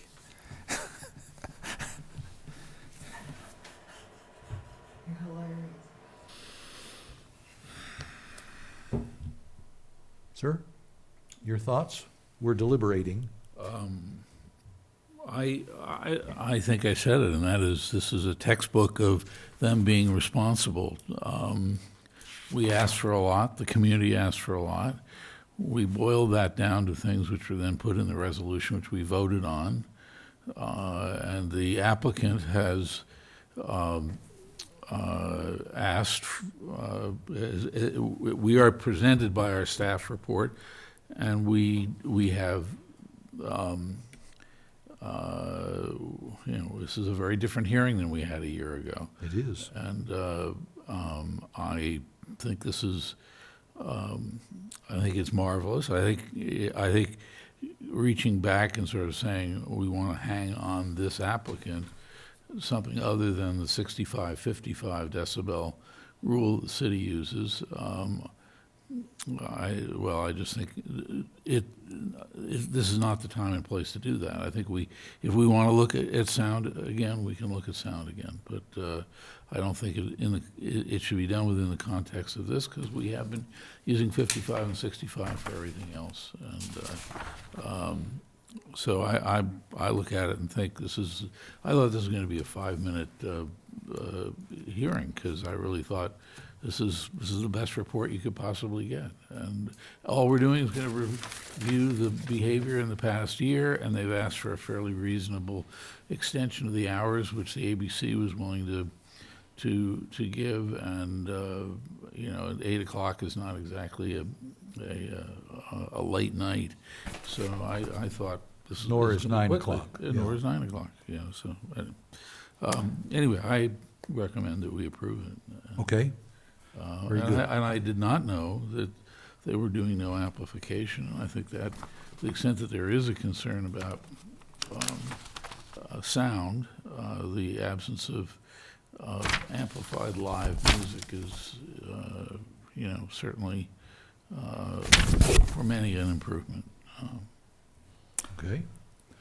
I have just a few quick questions, or comments, I guess. First, as Maura and I discussed before the meeting, Condition 7, which bans sandwich board signs, I think should be deleted, because the code says that they're allowed. I don't know that this business owner is using any sandwich signs. I don't recall seeing any, but I do see them in many other places in the city. And I don't think it would be fair, besides being contrary to the code, to put that on them. Is there space to put a sandwich sign between the sidewalk and the property, and the business right there? Because it looked like it was right on top of it, to me. It is, I think. I have seen sandwich signs on the sidewalk Well, along we shouldn't the be allowing that, arcade. obviously. Yeah. In a residential neighborhood, but the- mixed neighborhood, excuse me. The code says you can have 2 signs, and they should not impede pedestrian traffic. Which means not be on the sidewalk. No, it means don't impede pedestrian traffic. It may be possible to do both of those things. I disagree with you. Sidewalks are designed All for right. pedestrian traffic. Yeah. They're designed to get pedestrian notice. You have another. I thought I turned mine off, sorry. You have another, No, that oh, was that mine. was you. Okay, Someone- sorry. I forgot to turn mine down. Sorry. As far as amplification, I think my personal feeling is that meeting the sound ordinance is sufficient. It doesn't matter whether the sound is amplified or not. It can't be over a certain level.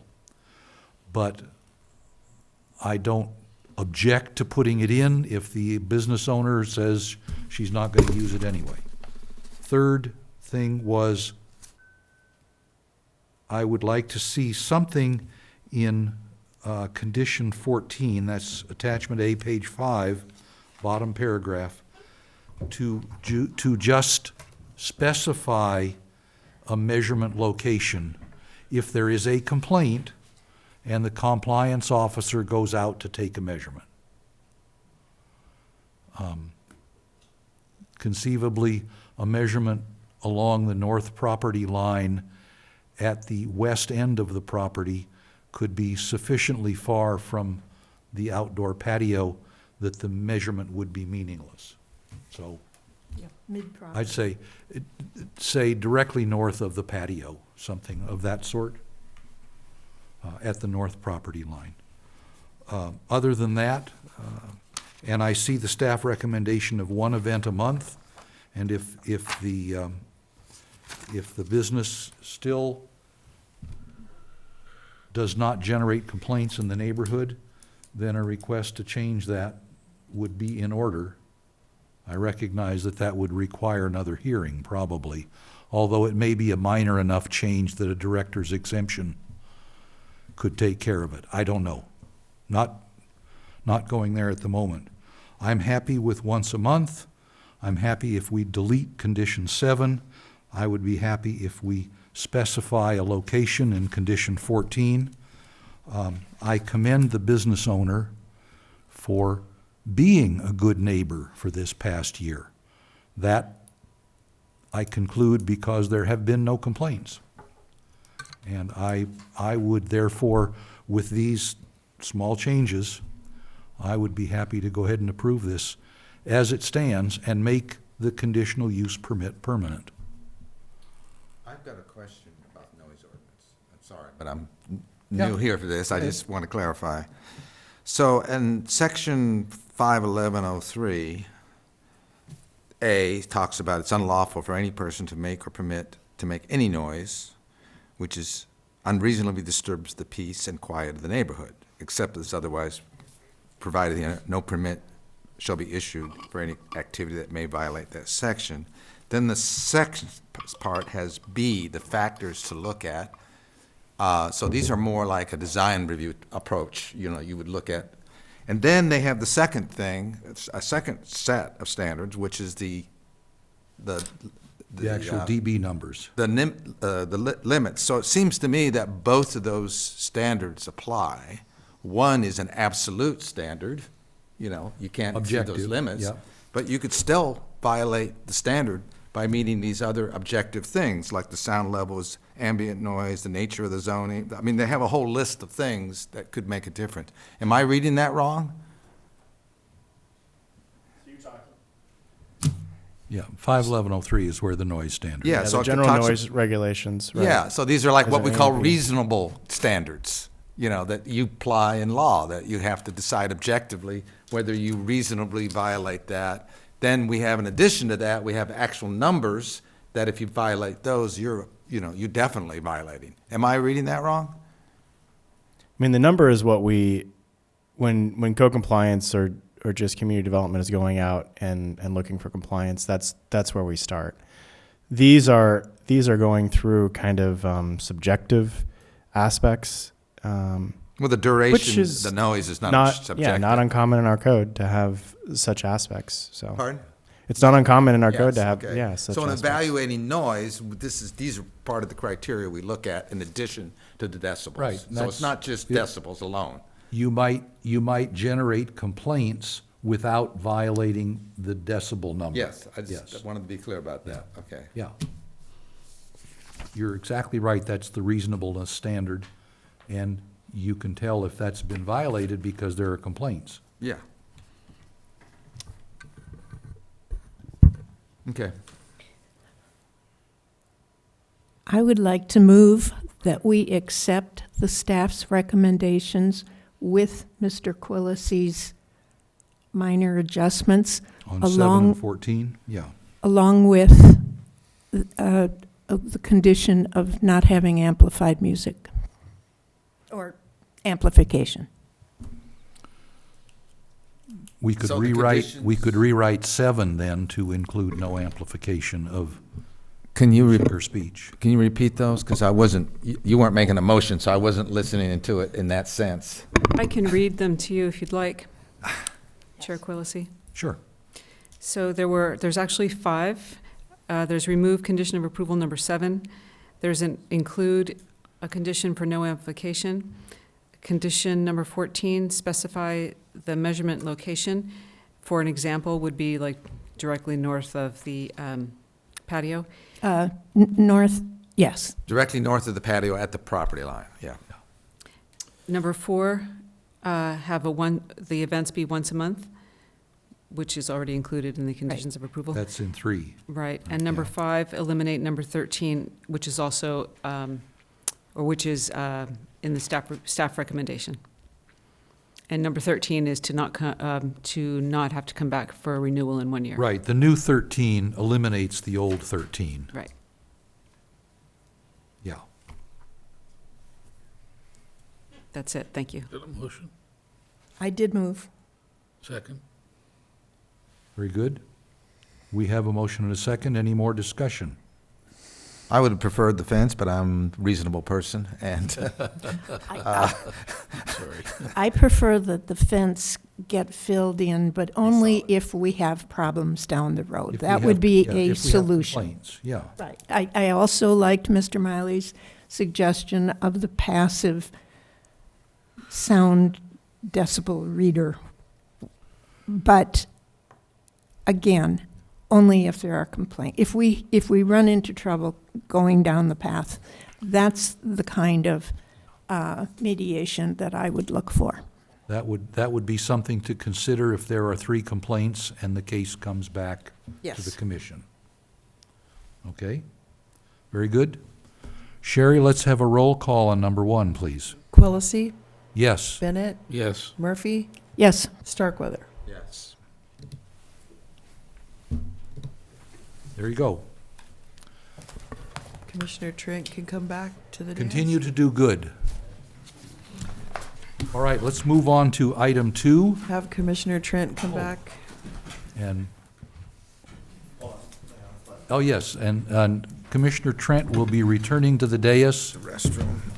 for item 2. Oh, yes.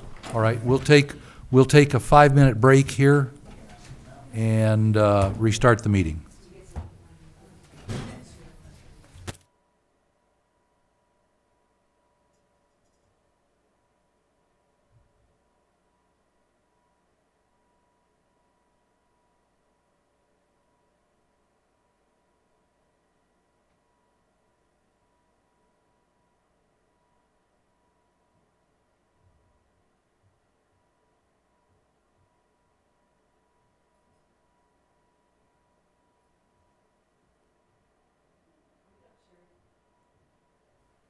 Turn the microphones down so we don't have to hear Starkweather. He bangs his paper on his microphone. All through the meeting, so I'm sitting here turning him down, and then I have to quickly turn the microphone to speak. Oh my gosh. It could have been a 5-minute, it was an hour and a half.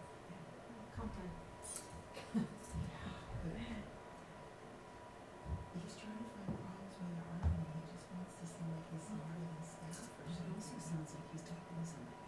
Oh, yeah, and then his phone's doing very easy, so hot and heavy. But clearly, Daddy doesn't come anymore because he thinks Starkweather is his guy, which is great. Possible, but he was definitely speaking for the applicant somehow. Oh, yeah. Definitely. I don't know what Bill Miley's issue is, he didn't even live there. I know. Somebody, he must be friends with the neighbor that's grouchy. Yeah. Because he's when the neighbors got around to make friends with people in town.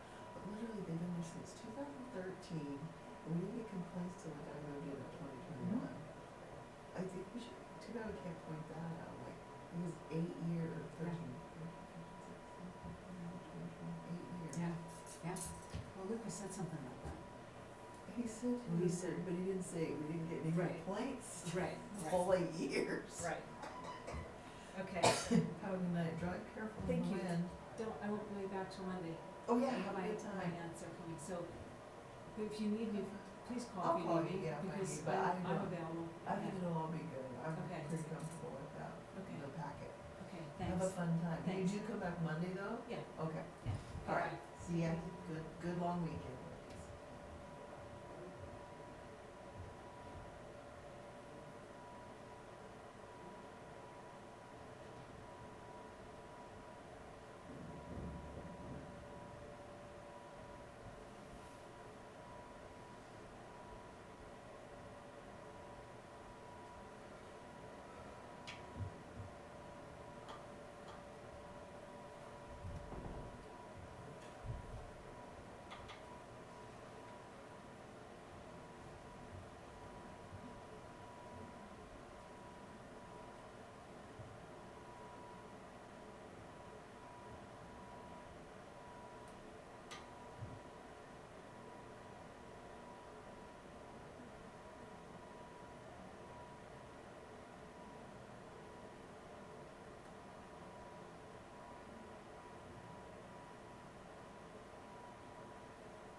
Thank you.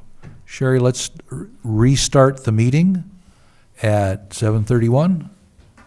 And the next item is a Title X update, and Mr. De Silva, I think, will explain it to us. Good evening, everyone. Thank you for having me today. We are here to present Title X minor revisions to the code. And before we start, just would like to give everybody a background in three phases here. So want to communicate how we got here, and then also communicate where we are now, and then quickly where are we hoping to go. And I'll be brief. The discussion for Title X cleanup, as you may know, arrived from the City Council when they directed staff to make, quote, corrective and clarifying edits to Title X. That was in October of 2018. It was our directive to then present those to the Planning Commission and return to the council with revisement for adoption. So part of that directive was also to allow any volunteer assistance from the Planning Commission. And in this case, that has been Chair Quillisi since 2020. So Chair Quillisi and Lucas began this work in 2020, and then I assumed my staff role in 2022 and assisted in the final stretch. So the Planning Commission has seen this initiative several times over the past 3 years. The most recent of that was which in December of 2022, where we presented what we consider a final accounting of all of the proposed minor changes slash errata to Title X. So it's very important, and I'll keep returning to this, is that these are considered minor revisions. The changes in front of you do not reflect any major policy items. And so the intent is not to change the motives or the intent of the code as is currently written. Yeah. If you've seen a change from within those highlighted regions, if you've seen a change that you do believe has a possibility to change the intent, I assure you that was not our intent in doing so. So just want to make that clear. So that's kind of where we were. Where are we now? So you have been reviewing the most up-to-date proposed minor errata changes to Title X. Quickly, just for the color coding, because that may be confusing in some respects. So want to quickly run through that. The yellow color is proposed minor changes after a joint review by myself and Chair Quillisi over the summer of 2022. Those were in continuation of proposed changes that were already set before this commission by Lucas and Chair Quillisi from 2020 to 2022. So these, excuse me, let me clarify. Yes, sir. The yellow are ones that we didn't see that last time. Correct. Okay. Correct. The Planning Commission has not seen the yellow changes or the Purple dark or blue, gray, whatever it is there. Starkweather, is your Light gray. is your microphone on? Oh, I thought, On. it is on. Okay, just want to make sure. I could talk louder. The light gray stuff was approved for recommendation to the council by previous planning commissions in Okay. 2020 and 2021. And then we continued the effort because we weren't done in 2022. And since then, Mr. De Silva has made some additional fines. Those are the blue ones. Yes. Blue ones, yeah, the blue ones. Just so everybody out there in television land understands what's going on here, the types of changes that I think are recommended in here fall into a few major categories. When a section of the code is called out, we have suggested adding the title of that section or that chapter or that title, whichever is applicable at the time. Where there are currently internal inconsistencies in the code, that a piece of code, say, that was referenced but was already repealed by the city council at some earlier time, then those references are changed. If a piece of state law is referenced in the code and that state law has changed, then that reference is one of those minor changes that is suggested that be made here. So it's those general categories of things, plus typographical errors and arithmetic errors and things that inevitably creep into a large document. So we saw a bunch of changes once before, this board. Yeah, you brought it to us. Was this, Yeah. were these changes? It's the same one. It's the same, except there are additional ones. Oh, okay, so the yellow ones we did Yep. see. The Yes, yellow ones and yes. the blue ones are new. The yellow ones are new? The yellow ones you've seen in in December 2022. That was your first iteration of seeing those changes. So we but you saw have not them made then. any decisions on Okay, those but we changes. saw them. I thought You we saw saw them, them. yes, sir. Yeah, Yeah. okay. The blue ones, have we seen those? No, you have not. And this is a great segue. So just to summarize the color changes, every color besides gray are proposed changes of which you have not reviewed and made a decision on. Yeah. Yes. But we reviewed them, but we just didn't vote. No. So yes. So you have reviewed those changes, but you have not made any decisions on any of those changes thus far. But we've seen them all but the blue. Is that, No. am I correct? No. You have not seen. You have seen yellow. You have seen. Oh, sorry. You have only seen gray. Sorry. Oh, really? I thought Yes, you have only seen the gray. The gray was brought before you in 2020 with Lucas. No, we and Chair had Quilty. something brought to us. Yeah, I don't want to confuse the issue. Go ahead. but Go ahead. Yeah. This is the same document that this body saw in December. The one difference, though, is what Alex was referring to, which I think is the last. The piece, blue. The blue. Okay. That is the new highlights. That's what I that thought. he's identified. Sure. Yeah. The rest of it is what you saw in December. So you've been sitting with it for a while. There was no resolution when it went forward at that time. It was for just a discussion item. It was yeah. meant to be a discussion item. Let it soak in, and you've had a chance to let it soak in, and we've provided. And I ought to also mention the confusion in December was there were colors, but there wasn't a description as to what those colors are. And I I see. believe a couple of the commissioners said, "What are these colors?" And we're like, "Let's describe that for you, and let's go back and kind of That's unpack good, that." that's good. And that's what we've done here. It's a little bit unusual. Typically, when you see code changes or recommended code changes, you don't see a rainbow of colors identified throughout the entire document. But, and I don't know if Alex is done with his presentation at this point. Yes? No? I think it's important. This is a fairly beefy document. Now, it's errata, but there's a lot of changes. I mean, each page that you're seeing here, And Proposed changes. multiple phases in which changes were suggested. and I appreciate Chair Quillisi mentioning really what the foundation was in the beginning, and that is creating a consistency throughout the document, because that's something that this document currently doesn't have. It's highly inconsistent, and when you're looking at articles, you're questioning whether that article is within that specific chapter or if it's referencing a different article. And there's misrepresentations within this document, which through these edits and errata are looking to correct that and provide clarity. So this is kind of a setting the table for a larger discussion for potential revisions in the future. And a more difficult discussion because eventually we'll get to some real policy issues. Yeah, some we've But not talked tonight. about earlier. Yeah.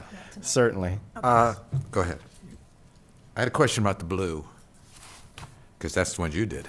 Yes. And we're seeing them. Page 10 and 11 I'm looking at. It looks like a pattern, but tell me if I'm wrong, that you're taking out section numbers and putting in descriptions. Is that right? Or just taking out the numbers completely? So there's a correction there. So you'll see, and I'll take responsibility for this because the color is quite dark. So I understand that. read it. Yeah. And Oh, so it's still there. yes. Yeah. So there's actually additions in that as well. It's If it were crossed out, deleted, okay. it would be lined out. It's there, it's just really I was having a hard time seeing that. Okay. So, I need my in magnifying hindsight, glass. yeah, that color was quite dark. So I apologize. So there's a lessons learned here. This blue is something we will not be repeating in the future. Yeah, I don't think the city council wants blue. when you read it on the when you're reading it on the Screen. computer screen, it reads fine. But when it prints out, it does really print out quite dark. change that before it goes. Yeah, I thought he was blanking the whole thing out, actually. Now, From a I think distance. it's important to note that if this body does end up recommending this to move forward to city council, we'll be removing. This is really meant for an exercise for this body and not for council. But they'll see all the changes, though. Council will see all the red line changes. They'll just see the, but they'll not just, all but they want the highlighting. colors. They'll just see them all as one set of changes. Yes. Yes, this body enjoys getting into the weeds on certain things, and certainly highlighting it in a rainbow of colors is one of the things. It's not a bad thing. No, I like the colors. it's one of I wouldn't use the blue again. opportunities. Yes. No, In I fact, like the colors. I think too. Commissioner Murphy got Okay. well down into the weeds because I she did. found some other things. Please. They are almost all just really minor changes, but if this is an That's- official document, we That's do where want this it to be fits, is good. minor changes. Okay, so page 50. Page 50? 50. 50. Item L. Halfway down Is there a paragraph on the number? right-hand, L. Paragraph L, okay. What line? The word permit, 1, 2, 3, 4. The fourth line down, the word permit has a period in the middle of it. Very good. Oh, my gosh. Did you read every one of these words? I did. And you shall listen to my results. Thank you. Given what I've been through, I couldn't have done that. Can't remember how many times I've read that and missed it. Okay. Are the section numbers where you have text amendments, are those coming out of this document?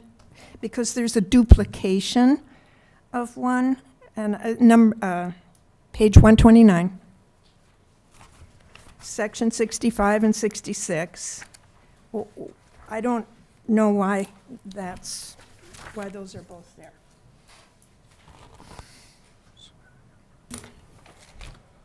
Page 129, what was the section? Section 65 and 66. Why do you need two of those? Two text amendments. Okay, Yeah, I agree. That Okay. seems redundant. next is page 120. Take out 66 Yeah, but then that messes up and the renumber numbering the sections thereafter. thereafter, yeah. Page 120. 120, Yes. so we're shipping back. I know, I was Okay. going to skip this, but then I decided not to. This is a legal document, and we should make it Well, as okay. letter perfect as we can. And this is probably just right, the way it is, but in G, you have 800 square feet. Ta-da. And then in 3, just below that, it's 850. Is that a correct differentiation? That's a substantive change. Well, I don't know why they're different. Maybe there's a really good reason. So those notes typically, so these notes are referring back to the table. That's table A, right, which is preceding these notes. Those notes don't apply to every thing in Okay. that table. So Okay. it's only where you'll see that letter G. So you're happy with the 800 and the 850 in 2 different locations? Yeah, because they would apply to different things within the code, if that makes sense. G Okay. is a common standard, and then the other one would be called out in a particular cell of the table. Okay, this next one is so bad, it's just a comma. 143. This is Wow. this is I great. know, I read it. Good, You handed it to me and said, think it- read it, I did. Okay, page 143, A, at the bottom of the page, At the bottom, okay. at the bottom. 10-2-2803. The last sentence, after it approves, there needs to be a comma. It's a list.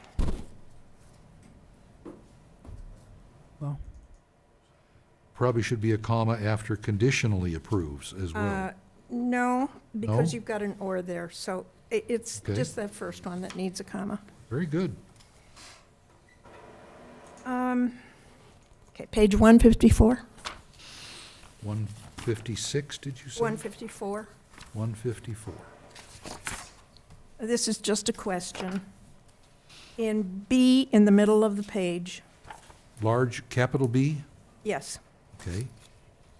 it says AD researching, and I'm wondering if that was a note to yourself? Oh, Yep, yes, ma'am. delete that. same as above, right above an A. You're not researching anymore, you're done. I'm done. Yes. Okay.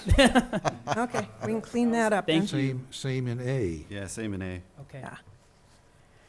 You could probably do a Google Yep. search for all those anywhere in the document and get rid of them. I thought There could be others. Okay, page 214. 214.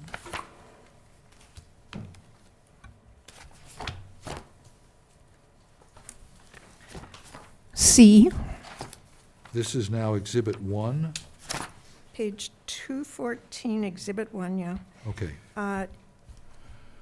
In item C, you've got a yellow correction crossed out, but I think it needs to be there, pursuant to section 10.5. The two It's needs to come it's back. pursuant we- to 10.5.102, intent to convert, subsection C. This too Yeah, Took that- out the two. needs to stay. Ah, Oh, 2 section. Very 10, good. 5. Oh, okay. Yes. Yeah, because Okay, it's going to get worse. isn't that the way? Okay. Thank you. Page 217. Uh-oh. Man, I nerd out on legal stuff. You knew that. Grammar. Yeah, I'm an old school teacher, what can I tell you? You're doing exactly what I hoped. It's good, Okay. good. I'm glad Item somebody did. A, in all through item A, capital letters have been sprinkled like confectioner's sugar, and I would like those to be removed. You mean What like is the a pattern affordable that- sales Okay. price or rent? You mean like lower income, moderate income? Lower income, moderate income, senior citizens, Yeah. All of, affordable sales price. All of those in other sections were small letters, and there's no need for them to be capitalized here. So if you want to be I'm consistent. surprised. If Well, actually, they probably should be if they're actual They're legal special categories. phrases as used. Then you weren't using them. They should be capitalized, because those are official terms of art or Oh, legal art. And you know what? Then you need to go back and capitalize They need them to go all back. throughout the We're document. talking about. I'm not going back. This is the only Consistency. time it, Right. leaped out at me. Thank you. Right.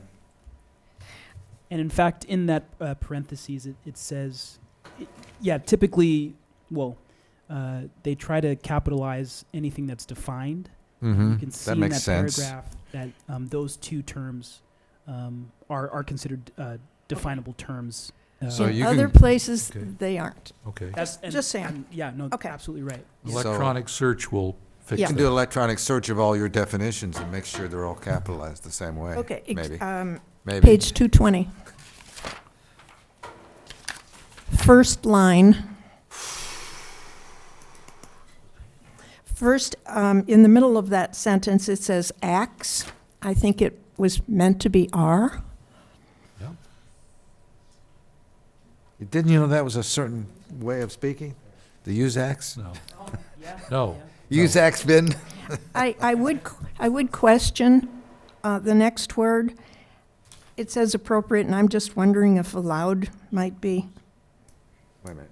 Time share facilities. Are and allowed concepts, only share in. Use, It's appropriate. only- allowed is a better word there, I think. You agree? Yeah, I have no objection to, Okay. to words like that. Yeah, we don't decide appropriate, we just decide aloud. Yeah. Why, I have that. Okay, I have to come back to that one. Okay, here's the one. Page 230 and 31. Okay.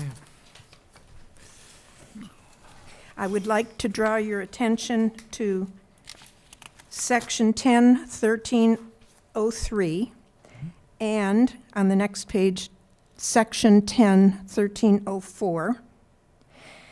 Excuse me. In the title, okay, basically, those are almost the same thing. Item A, small letter A under it, is slightly different in wording, but not in meaning from the one on the next page. The only real difference is D. D in each of them are quite different. So I will let you all read. Yeah. So those are supposed to be different things? Yeah, Yeah. One has talking about repetitive. fees, Yeah. Oh, and the I other see. one is talking about Facilities. the need for the facilities. The need for the Okay. facilities. I have noticed a spacing between the last word, development, Yeah, in section. that's, You've, yeah. you noticed That- that I- already? Development. pointed that out, Copy that. and, D, to the extent that the new development is. Oh, okay.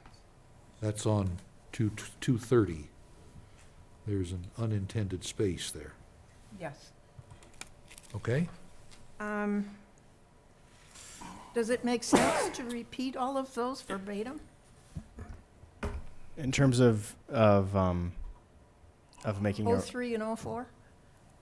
Maybe you see a need. I think it's, Yeah, I think just- they're important for the time being. I think that's probably a larger discussion. In the beginning, when we first started having this conversation, and I think you've heard this before, and I think even staff hears me say this on a regular basis, that feels like a deeper dive in terms of what this commission and this body would be looking at, and then asking for additional research, clarification. Is this consistent with how things have been done in other communities? There's a lot of different questions that then come out of that. You expect- Versus the errata that we're looking at and the minor revisions. You're Okay, talking we'll about. take out the space. Okay. Although I'm really upset to think that you might expect me to read this whole document again and find that again. I think the hope is that we end up focusing on areas, and we're not. With the errata, it's Everywhere. It's everywhere. It's consistency throughout the entire document. We're not It's saying not that unusual in consistency- legal documents to have two different purposes and repeat the same things, And because and if you're, you go section by section, you'll notice Yeah. because that you the deal code with sections by sections called itself out when you're are not looking at it, consecutive. so. Certainly. I know. Most of the time. Unless you combine the two Because we're sections only and you suggesting know, which changes can in confuse certain people. places. It just, yeah, it was If changing. all of Title 10 was here, Yeah, it'd be. we'd need a bigger book. Yeah. Okay, the last one is page 223. 223. Going backwards? I'm sorry, but I thought I could skip this one, but I'm not going to. Oh, yeah. No. 10, section 10.8.304 toward the bottom. The third line in says, shall either concur in part, or reject such findings. The first "in" should go away. No, Time no, council the is- either needs to go away. You're not going either this or that. You've got three things It's in three. It's Right. three. It's not two. a list. So just killing the either. I think the first "in" should go too. Concur in Yes, part, yes, or I agree. reject. Okay. I'm done. Thank you. Thank you for that. Yeah, nice That, work. Very well done. Thank you, Commissioner. I told you it was going to be picky. That sentence is a great. little That's why we're here. Yeah. complex, I would say. We can't go there. We were told. Written by lawyers for lawyers. That would be a fun one to interpret. Okay. Okay. As you can imagine, I've made all the changes I've found. And I'm not looking for any more. No. I am very much appreciative that you I know, found I these know things, you are, yeah. But you're not going to read this again and find it. Does anyone else have any other suggested changes to this text? All right, I had some questions, but I don't know. great. I mean, just a couple questions. They're just related to the intent and motive and all that stuff, and I just wanted to make sure we weren't screwing that up. So the first one is page 15. At the top of page 15. I wasn't really sure why we had to delete all of that. Was it redundant? I was just curious on if there was a reason why we. That was redundancy. Redundant? Yeah. Okay. Is it somewhere else? It's in a table, or, yeah, it's in a table somewhere. Oh, okay. And then, this one is page 41, C. This was one of the reviewed changes by our assistant. Ooh, I can planner. almost read that one. Yeah, that one Protects you the use. I can't even enjoyment read of that. I Neighboring gotta look. properties Yeah. Protects the use and enjoyment of neighborhood properties consistent with. with the general plan and. What did it any used to say, or it didn't say anything? I don't think it said anything. Yeah, I was just curious on why we needed to put that in, just to re-emphasize the consistency around the general plan, or? Yeah, precisely, Commissioner Trent. It's supposed to define it, to give it more a definable sort of notion, if that's Right, possible. so basically, we're saying anything in the SPL needs to align with the general plan. Correct. But isn't that But not, yeah, throughout everything we do? absolutely. Yeah. So don't take the blue as I'm beholden to those. Feel Right, free to get gotcha. rid of those too. So Yeah, because to Nothing your personal point, here. everything is supposed to align to the general plan. Yeah. I don't There's know if some we need other to call it provision out that has a specifically. section on that, I assume. happy to get rid of it. Consistency with the general plan. Yeah, Sure. 100%. Yeah, happy to get rid of it. Yeah. Yeah, I don't think we should put it in one place if we have a general provision. That's be my, So you're suggesting delete delete that, paragraph yes. C. Yep. Yes. Because everything is supposed to be consistent with the general plan. You don't put it in everywhere, then you shouldn't put it in, No, yeah. except the general statement And I assume we have a statement about that somewhere in here. somewhere.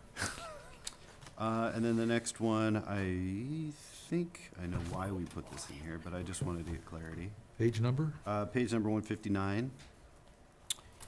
Under our definitions, where we're defining the terms, and we define affordable rent, and we highlight some of the extremely low, the very low income. Just making sure on this definition, we're pulling that from the state law? Okay. Yes. Federal law, too. I have one more. Ooh. Oh, One more, All right, I'm sorry. almost done. I got one more. He's got one more. Gotta wait. This one, page 191, under F, or sorry, G, where we talk about public utility facilities.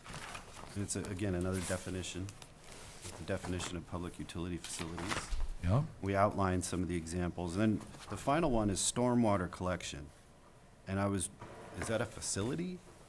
the stormwater drain system Is a facility, yeah. would be, it's like the wastewater collection I was facility. gonna say, wouldn't it just be included in G, in F? No, two very separate systems. Yeah, Okay, all right, totally The city is separate. responsible for the storm drains, right. and the sanitary district is responsible for Okay, the sewer okay, drains. Okay, that's fair. That's Yeah, Okay. they're definitely two different systems. confused on. And piece. in You would never fact, want to mix the two. if you put the two on the same street, there are laws about how far apart the two pipes Oh, have for to be. sure, yeah, gotcha. And also with water pipes. Okay, Sometimes they leak into each other, but, that's a whole other issue. Yes, don't go there. Okay, page 121. that was it. Yeah, okay. 121. Item K, 1. K1. Okay, the second line from the bottom of that. Says shall be built within the structure and may extend to be within and up to 150. I think we've got some extra words in there. It's either got to be within or up to.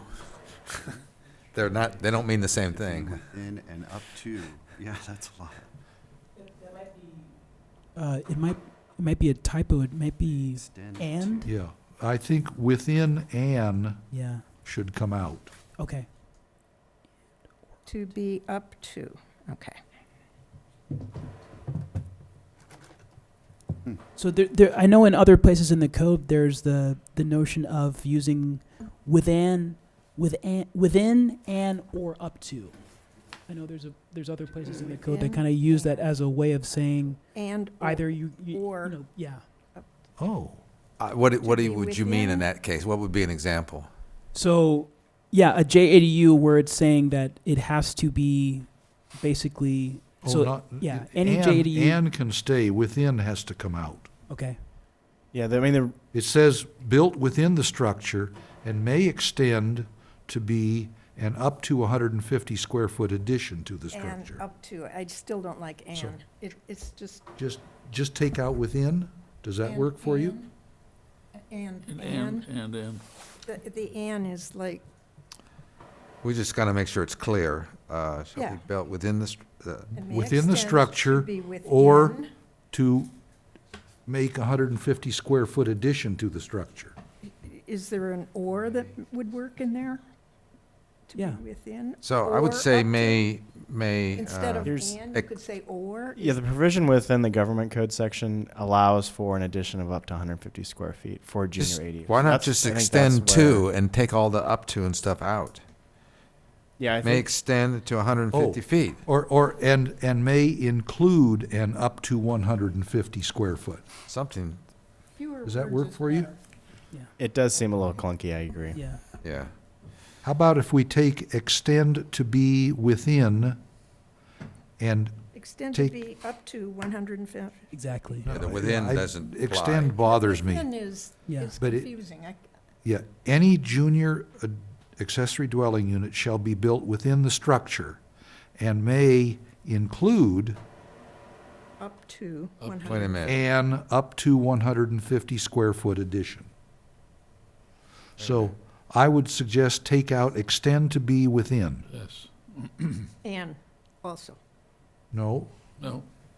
it may include, may extend, no, I would take out extend. oh God, okay, back to, If we said may include an up to 150 square foot addition. Let's start with what it means, and then we That can work figure out for how to you? word it. Yeah, please. What exactly does it say? What it's saying is that you can have an addition of up to 150 square feet. And that addition isn't included within the square footage of the existing residence. So it's an addition. That's So really why what they use the word within? You don't need to say that, then. Just What we're getting rid The of. definition of a JADU is that it is within the existing structure. It's a carve-out of a primary residence. Correct. But it's, But it also says you can make it bigger by 150 square feet if you want. Addition. Yeah, so that, your wording is, Are we so all the clear on the language shall be built within the structure is not accurate. We're Because we're deleting- not doing that. We're actually making it bigger than the structure. we're, okay. How about if we We are take- deleting extend to be within. So it'll read, any Is junior that- ADU shall be built within the structure and may be up to 150 square feet? Those are contradictory, though. I question that So- language because Ah. there's a square footage that the ADU cannot exceed, and then there's a square footage that the ADU can include as an addition to the code But it still has, the total square footage has to be, within a certain parameter. This is only focusing on one aspect of that and not necessarily If you carve out a part of the primary residence and say this is going to be a separate dwelling unit, and then you extend part of that Outside primary of it, yeah. residence, extend part of the primary residence, I went and used extend again, then that extension is now part of the primary residence. The JADU is still built within the structure, because the structure is allowed to be larger. Correct. And I think what's important to note, and Alex was noting one of the specific sections, which is subset 4. So it's 3 below what we're looking at currently. There's two metrics to be thinking about here. Probably when this was partially written, there's the 150 square foot addition that's allowed, but then there's also the parameter of no larger than 500 square feet. So you have to be within those, which is probably the reason why it's written kind of clunky, because it's meant to say you can do up to 150 square feet, but keep in mind that the overall square footage you could say the has to be. cannot exceed 500. This You whole can, paragraph could be rewritten. yeah, it could be, A lot more clear, like you just said. Like I just said. Well, we can thank the government code for some of that. yeah, or you could say at least 350 of the 500 has to be within the structure. There's a lot of different ways you can write it. Yes, you've just given an But example. it's confusing. It could be made a lot longer, and it might be clearer in that instance, and it might not. But I mean, being within and being out, those are kind of contradictory terms. So that is confusing to me. Yeah, because you could potentially carve out within the entire square footage of the existing residence, Yeah. 500 square feet. And that could then be your junior ADU. Uh-huh. You can also take only a portion of that, 200 square feet, and go up to 150 square feet as an addition. That's so much better. But I know, Do that. that's how we explain it to people at the counter. When they read this, they're like, I don't know what that means. And we're like, here's what it means. But do we want to have something we don't know what it means? It's frustrating. It is clunky language, I will have to say. What you're focusing on is clunky language. And really what it's meant to say is it can be up to 150 square foot as an addition that's dedicated to the junior ADU. It may Yeah. have up to. One It may- word, say it may except, it could go, it's within the structure, except that it can go whatever, I don't know. And may Yeah, maybe have. if we changed but, or and to but, Uh-huh. it's supposed to be within the structure, but it may include. But it may extend, Yeah, that's a good, But may include but. may, up to, and up maybe to 150 expanded? square May foot. include- what about expanded up to 150 feet, something like that? Because extending implies it's going in a certain direction. We're killing that. I was, So, yeah. wasn't expansion what you're talking about? You're expanding outside of the building by 150 Yeah. feet. I was suggesting replace extend to be within with the word include. But And may change include. and to but. But may include. But may. But may include an up to 150 square foot addition. Yeah, that makes sense. At least I Which then understand. becomes part of the residence, becomes part of the structure. On 150-foot addition to the original residence or whatever. Right. may include that. Chair Quillisi, can you repeat that in the sentence? Okay, what I would suggest is on the next to the last line, we delete and Put in substitute but. And then we delete extend to be within and substitute include. So it shouldn't be addition to, you don't need the and, but take the may- comma away, to an existing or proposed primary dwelling. Oh, we don't need the and there. So you just say in addition Just extra. to an And I think existing needs to stay, or but the comma needs proposed to go. primary dwelling unit. So it's clear that it could be either one of those. Does that make sense? It's okay. I'm okay. We are experiencing what we can more than likely experience when we start diving into the code. Yeah. This what we're talking about here. I think the but is fine, and or but is fine. If we go to or, that's the issue. Yeah. So if we stay within the and or but, I think we're okay. The within is fine. I think the clunky language is within and up to 100 square feet or 150 square feet. That's really where it gets kind of weird and confusing. Oh, I'm Why starting not to just see take out what the you extend and be within, and then you're saying may be up to 150 feet addition I'm now to seeing- an existing proposed or proposed primary dwelling unit. Two should go. So take out the extend. Now I'm understanding the extend. Well, you don't need the We're extend. beating this thing to death. It should be within the structure, but but you may put on a 150 square foot addition, and the JADU can extend into that addition. Yeah, that's right. That's what we were. Yeah. That's what the average person coming looking at it, we're like, what are they talking about here? So it seems like you said, but You may just talked yourself out of any changes. Is that what I'm just saying? extend, but may extend up to. No, extend, We'll take out the I extend. take back what I said. Extend to be within is correct. Within what? But it's Within not that understandable addition.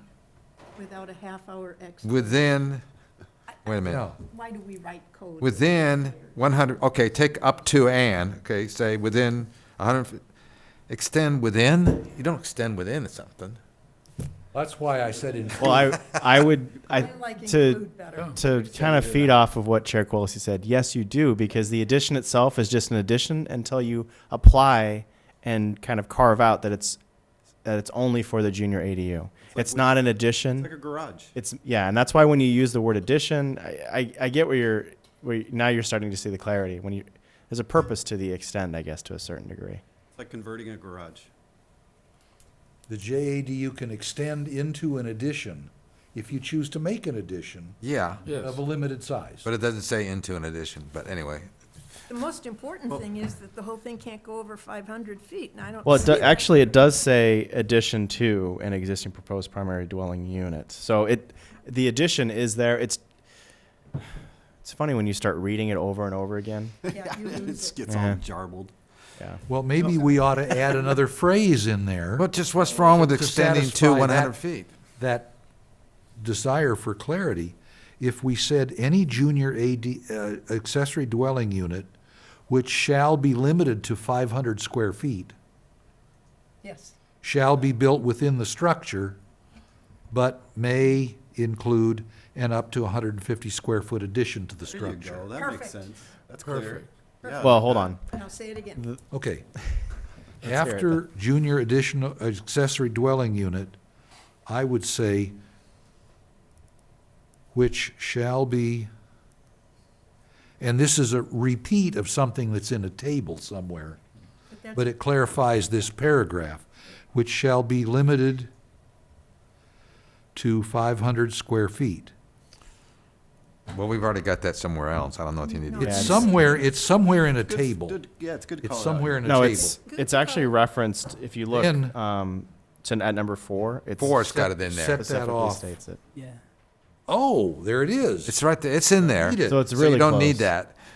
Okay, well, it certainly would have helped if we had have that before this came out. So take out the within. Within, to me, is very confusing. Right. Because what's I it s- within? Say, it may extend up to 150 feet addition, or up to an 150-foot addition to an existing or proposed primary dwelling unit.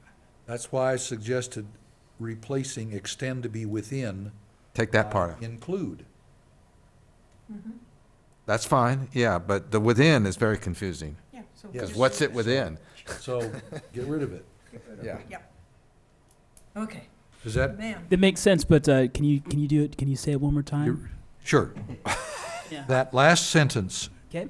I suggest should read, Okay. any junior accessory dwelling unit shall be built within the structure, Kill the but, comma. but may include an up to 150 square foot addition. Two, got to keep the two in existing. Yeah, yeah. To an and existing, Same of the, all of that. yeah, to an addition, to delete the comma, Yeah, an we delete the existing comma, or you don't need that. proposed primary dwelling unit. The comma's confusing there at the end. Yeah, right. So we'll take it out.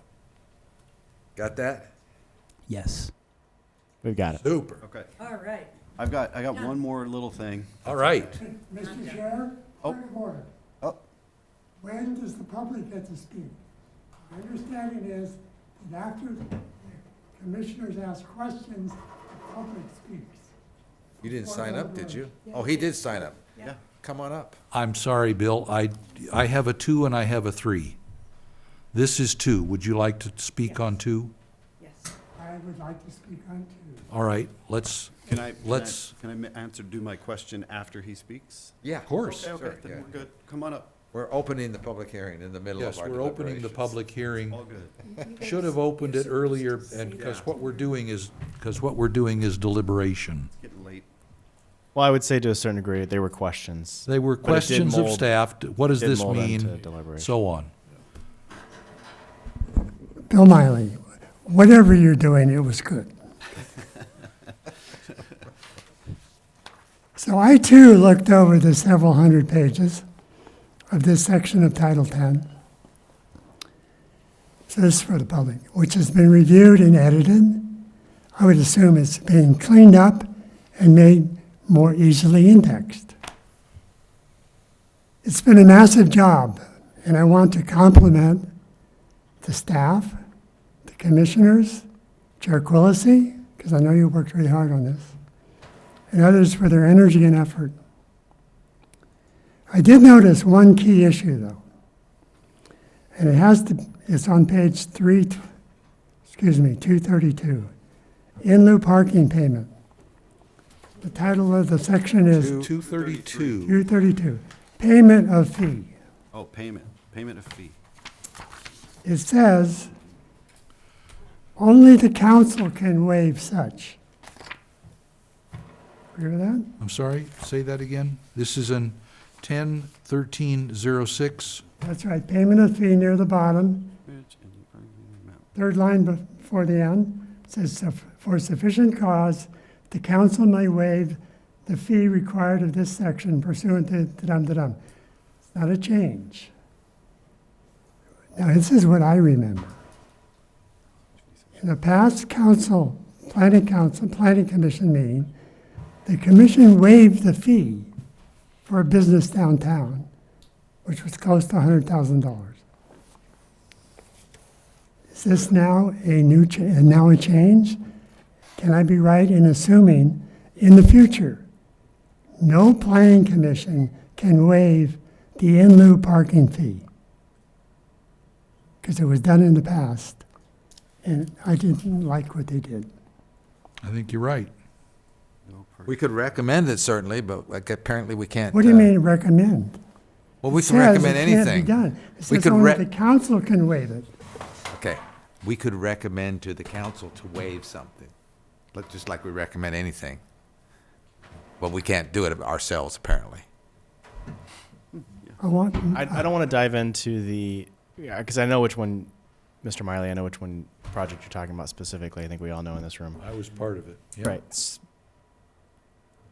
In doing that, there was also a provision within the code. And remember, it's the totality of the code that governs, right? So this particular section has a particular standard as it relates to in lieu fees. But there's also another code section that I recall for that particular project that gave discretion to the Planning Commission to determine parking standards. And through a technical document, a traffic impact analysis that was done, as well as the parking analysis that was done, I think we ended up using, what's it referred to as there was a model that we ended up using that this body was comfortable with, that then reduced the overall number of parking that was required for that particular project. And that ended up being a part of the resolution, and now is, there's review that goes along with that as well. So I get what you're saying, and there's been particular projects that have come before this body where the solution was in lieu fee, and instead of them paying in lieu, they went back to the drawing board and changed and modified the project so it no longer required the payment of in lieu. So, Well, I guess the question is, which dominates, this statement or that one? And apparently it's discretionary on the part of the Planning Commission to decide, right? That's not what I'm hearing. I'm hearing that if the number of units were reduced, then the fee would be reduced. Is that correct? the fee is eliminated. So the project itself initially had in lieu coming before this body. That applicant went back to the drawing board, figured out a way that in lieu was no longer required, meaning they reduced the aspects or the intensity of the use, which then required or reduced the overall number of parking spaces. Yeah. I've had that happen a couple times. There was also, though, a case where the Planning Commission, before you were here, there was a case where the Planning Commission, in effect, waived the parking in lieu fee. Okay, so that doesn't sound like that's consistent with the code then, unless there was some As sort I of, remember, the city council wasn't aware of that until after 10 days, so it couldn't be appealed. And the city council liaison didn't show up that night. Oh, there's a lot of missed things, but we're not like that, Bill. We keep on top of I'm everything. just talking about what happened. He's just stating facts. So, does this say in the future that if there's a parking requirement and there's a consideration of an in lieu fee, because they don't have the space, that only the city council can waive that in the future? But we could change we could go back to them saying, if you do this development the way it's designed with this intensity, you're gonna have to pay an in lieu fee, but if you reduce the intensity, I understand that. why? Yeah. So there wasn't really a waiver of the in lieu fee. What was reduced was the parking requirement. Yeah, the intensity, because they changed the use. Yes, that's right. We didn't waive the fee, we waived the parking requirement. Yeah. But we Yeah. can do that under certain circumstances. I wouldn't say waived, I would say readjusted. Okay, Well, whatever. this was not the case that you were thinking of. This is an earlier case. Ah. I mean, if you're required to So have before my 10 or 8 spaces and you can't produce them, then you have to pay for them. Unless you reduce it to 0 and then you have no in lieu Then fee. there's no fee to waive. That's Yeah, right. yeah, Anyway, yeah. that's my point. Thank you, Bill. But anyway, I want to compliment all of you for, this is a big job, and it was a detailed job. And I didn't intend to go through all 232 pages until I went through 100, and I said, if I don't do the rest, I have nothing to say. Well, you didn't say that much, Bill. And Well, keep it's in mind, interesting this that you're was the bringing easy this up stuff. because at the last night's city council meeting, they basically said we're going to do a parking study and have a committee of some sort. Of course, you know I waited into you what I thought we ought to be doing on that score, but anyway. I still had a quick question on this one. Sure, please. Take If the we could, number. let's close public Oh, comment, close unless public hearing. there's someone Thank you. virtually that would like to Sherry, does anyone out there in TV land want to speak? Nope. Thank you. Okay. Then we're closed I and think we're we bored 'em to deliberating. tears. This is page 161, 14. Page 161. And this is probably Yes. pretty silly, but we outline a description of apartment, and then we say that it can be considered part of the single-family and multifamily, but we don't reference a section number. And I noticed everywhere else we're referencing section numbers, and we're doing that for reference and to make it ease of use. Either So multiple or are we gonna reference? You're right. We didn't call out section numbers there. So that's in the last, in the last line of Yeah. item 14. Last But line aren't they of 14. referring to definitions, and you're in the definition section and it's titled there? Are they referring to definitions or sections? I don't know. They are referring to definitions, and the word definition is not there, and it should be there. Okay, all right. Yeah. Well, that That- would but be that clearer. makes sense. Yeah, Yeah, okay. because they're in quotation marks. Okay, Yeah. gotcha. Yeah, But it might be good to put the number of the we can do both. of the definition, I'm- so it's I don't easier to remember find. how we 'cause- did that. Well, Yeah. even though it's alphabetical, sometimes people might have trouble. You never know. But yeah, we can do both. Where it says see both, maybe we could say see, see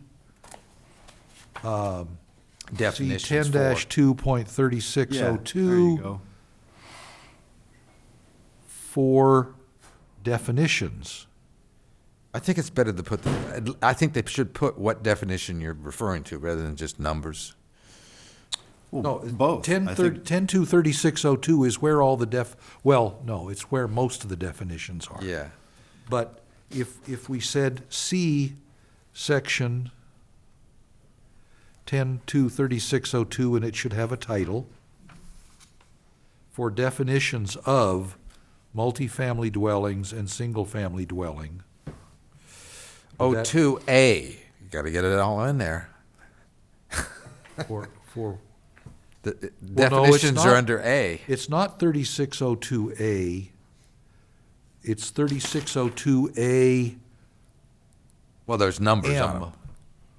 Yeah. for multifamily and S for single-family. That's the way These aren't 3602 alphabetical? is organized. Yes. 3602A is definitions of terms or phrases see. that start with A.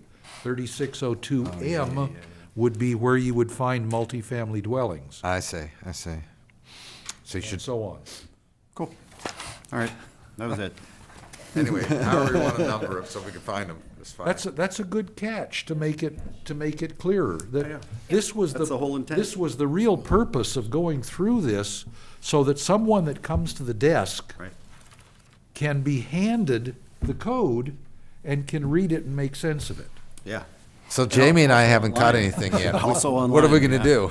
Or can be quoted a section of code and can understand it. Right.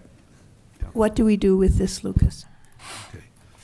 Is there Are action we- required? Are we through with corrections? Is there Yeah. a motion? First question is are there any more questions? And then the second would be, if you look at ours, at the beginning of the staff report, it identifies taking in the public comment and then considering the item with the revisions that have been discussed by this body and agreed upon to a certain degree, and then we need a motion in a second. I'll move that we approve these changes with all the additions that you all made and we've made tonight. Second. And recommend to city council that they approve these changes. Yes. So this is a part of a resolution that you're acting on tonight, and then this draft ordinance will then go to city attorney's office and then forwarded to council for their Right. consideration. Okay. And as you find other things, reading this or reading Title 10 generally, you may find other things that you wish to correct. In particular, I know Alex right now has a list, a much shorter list so far, of things that we think are policy questions. Well, I think one, and I brought it up before, is the housing overlay, which requires, for water, what do they call it? A will serve. Well, sir, which they don't do. They It just, requires water allocation, which And- you don't get with a will serve letter. Yeah, there's two different things. They initially give you a water allocation, and Hold the on. second part is when you But get that's another policy thing that we should take up at another session. I don't know if there's a policy. I mean, there's an actual fact that you have to do, and the fact is Casitas, at the initial stage, only gives you a tentative water allocation.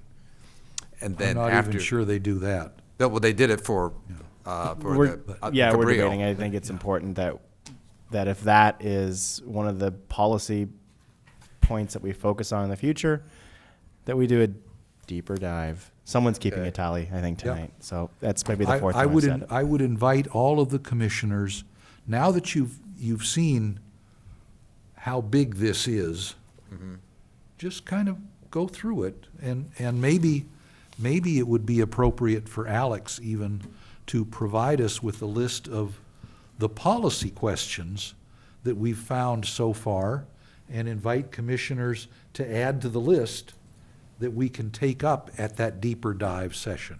Would it make sense that we do them in sections? So, because this is gigantic, you know? It is. To like say, okay, we're going to Well, concentrate now on see, these. this was This 200 area and- so that we could all be thinking about it? This was 200 or so different changes. Yeah, but each, if you go, because And the other list is, I don't have it here, maybe but my 20. one that I printed out, I have every The policy questions? section, Yeah. every Yes, area maybe numbered, like less you than go that. into noise well, that's not in that section, but, you know. Yeah, going- noise isn't something we're talking about. But I think, look, we've gotten through something that's 3 years in the making, and we've gotten through it with COVID Finish it. breathing down our neck as well. pat ourselves on the back. So, So we have a motion on the floor. Yep. yes, a second, and And there was discussion, and now. there was discussion, and it's time to call the question.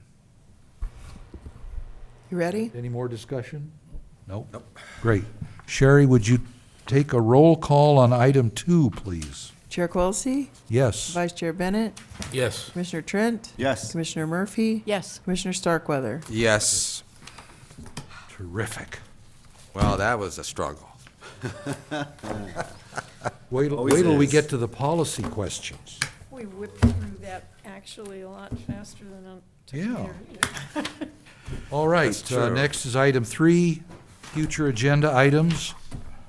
Lucas, take it away. Thank you. So, our next regularly scheduled meeting is March 15th, and there are 2 items that are identified. One that was just noticed, so that's a public hearing item, which is design review permit DRB 22-004. It's its second-story addition to a main residence located at 107 Kenyatta Street. I am not anticipating the same issues that we had seen previously with another second-story addition. I can't go into the details of it, but seems much more appropriate. There's that one, and then there's also a discussion. Yeah, is this Kenyatta and Matilaha? It between is Matilaha and Matilla. It's Ojai south of Avenue. Matilaha, so it's like. So there's Ojai Ave, and then it's the second property up from Ojai Ave Right, on the okay. on the west side. Right side. Single, yeah, it's currently single story. If you're driving up that area, you'll see that there are probably 3 houses on that side, I think all so. of similar design style. I don't want to go into too much more detail. You're not asking because it's a potential distance issue of potential conflict of interest, are you? No. Okay. No, Just wanted he lives in Upper Ojai. Context. I assume so. We were just talking about I've quorum been accused earlier. of owning my daughter's house. I do not own it. We get to not recuse for anything because we don't live in town. Yeah. Oh, you might live within 500 feet of the city limit. At the football field, I don't know if that's that close or not. Nordhoff. Okay. I don't think it is. Yeah, the second one, Was an Yes. item that was discussed at a discussion of housing committee ad hoc creation process. and that was asked of both Chair Quilisi as well as Took 2 of us to say, let's put it on the agenda. and have that So, discussion. I won't be here, but I can write what I suggested, but, so, Shouldn't we have it at a Maybe time we when should, you maybe are we here? should put that off to when you are here. That'd be fine, that'd be fine. Okay. I don't think they're gonna act that quickly at the city council, given No. everything else that's going on. All right, so I see city council reading this. we could push it to the 5th of April or beyond, or the second meeting in April. I don't think it's You much of a. expect to be here much for of the a 5th length- of Yeah, April? yeah, I'm gonna be here all the time, but I don't think it would Then be why a don't we lengthy do that? discussion. I mean, Is that design review permit that is in the April 5th meeting, is that ready to be moved? Could we move that up? It could not be moved up to the 15th Okay. for the simple fact that we would have to notice it, and Oh. we've missed that window of opportunity. So the 5th is probably where it really needs to sit for right now. Is this the One- one we've looked at already? No, no. Is it's- there it's a new anything proposal. else that we could put into that slot? Because Because if the first one is probably not a long discussion, that's, There's some big ones. you could just skip the meeting, and then I wouldn't have to miss it.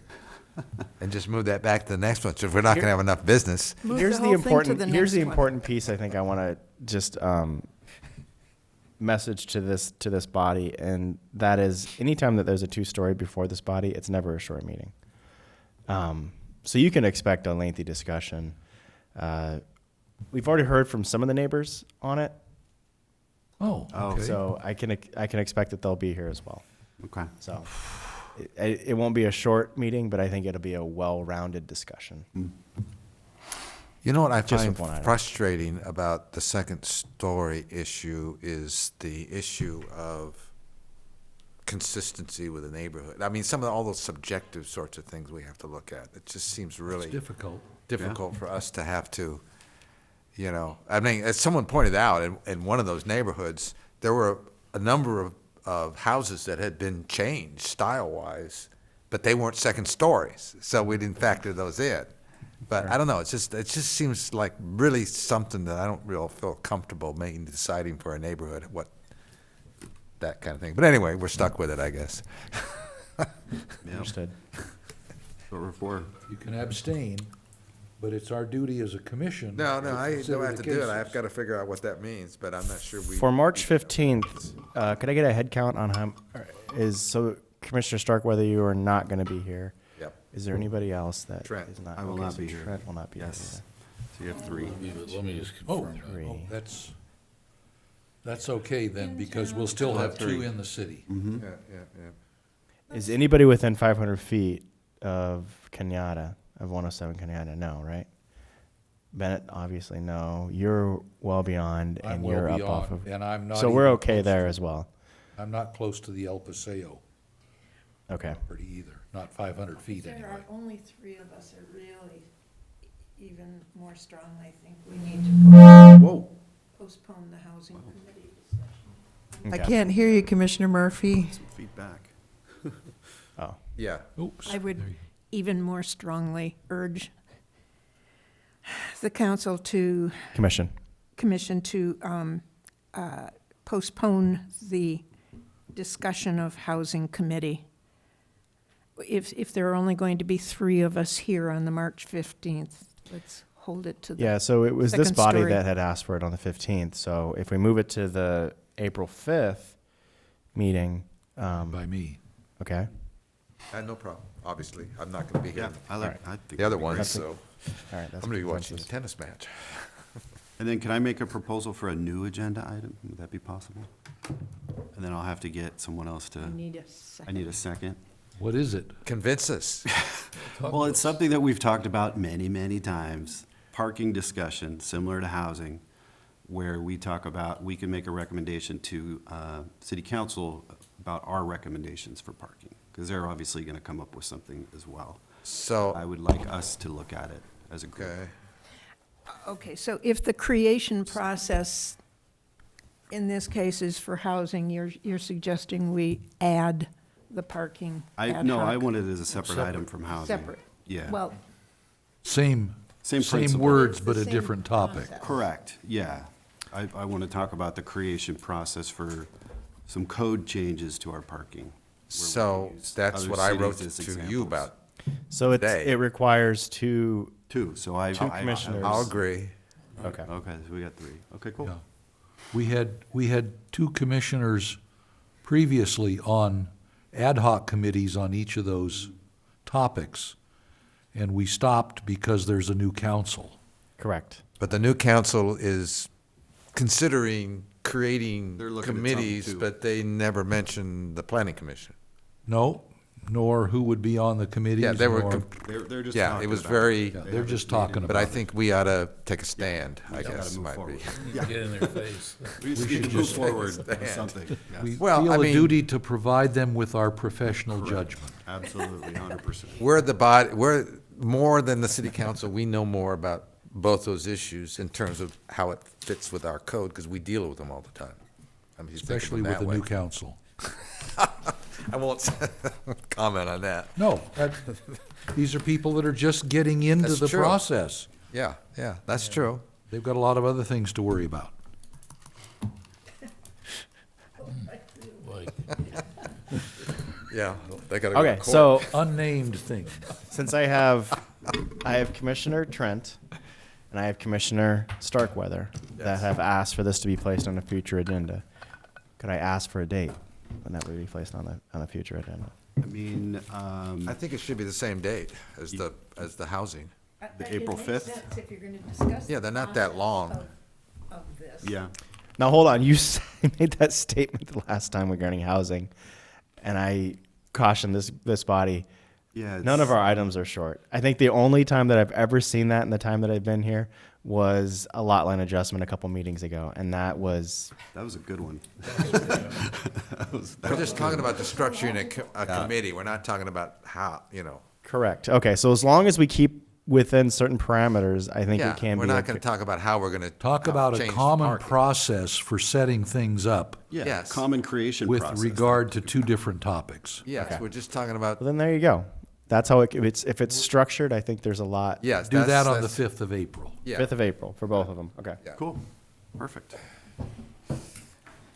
Begin the process. How are those pending things coming along? I'd love to see something at 1202 East Ojai, because Yeah, that's been something that that one's a we've good been one. pondering for 30 years now. Yeah, I mean, Long time. it's moving along. Talking about the This bowling body alley? saw the concept review for it, and now they're getting into the weeds on I've some seen of the 3 technical different stuff. concept reviews for it. Over the years. Yes, Over the years. The most recent one is Yeah. the one that they've officially applied for. Have you, Plus an appeal. they've been informed this time that they can consider shared use parking, because they didn't seem to know last time that was possibility. It's on the table. Oh, okay, you've informed them. of that. There's lots of detail that they're diving into right now. Yeah. So it's a bowling alley? yes. Yep. Yeah. Yeah, there's actually more pending items that we're reviewing currently, but these are the ones that are getting close. So that's why we put them on. here. Okay. Cool. Excuse me. And that's it for. We'll go There's back. there's a lot going on here in the We'll future. we'll go back to the agenda. Is there We anything took else? care of that. Director's report, anything else you want to add? Nothing for this body tonight. Okay. Any commissioners have anything you want to bring up of interest? Very good. I see we do not have a, I can't City even think Council about anything. liaison My here mind is tonight. completely Right, blown you saw the away. email. Did you see? Yeah. I You saw guys it. did the. I'm sorry, I did Susan? missed it. I missed it. So it's Mayor Pro Tem Francina who is our Oh, okay. liaison, but because of the lateness of the meeting last I night, think she mentioned Right, that. she was It's just just exhausted, burn out. so she All wasn't gonna be here right, well, tonight. seeing If, no other if the business. pattern continues, that may happen every time we have. Every time that a meeting proceeds, Yes, Yeah, because the city day council after. proceeds. I the don't know last how to time do this, it but just I about think it's killed me very because I was important. up till midnight and then I was up again. I think it's very important that the new council people understand by attendance what this commission does, so that they say, oh, we don't have to be talking about it, we just, refer it to the body that we have established and appointed, And that we do. have discovered we can trust and we can trust. to make some recommendations. Right. So they haven't been given any kind of orientation about what each of the department does, I think and they have. they have? I'm not getting into those kinds of details. I'm not sure. Well, one of them is, Yeah. No, but I just meant, We that- can't comment on the level of training. one of them is an ex-planning commissioner. And another one has various experiences in city governments. in different states, yeah. I have heard that. Okay. All right, well, hearing of no other business before the commission at 8:44, we are adjourned. You sure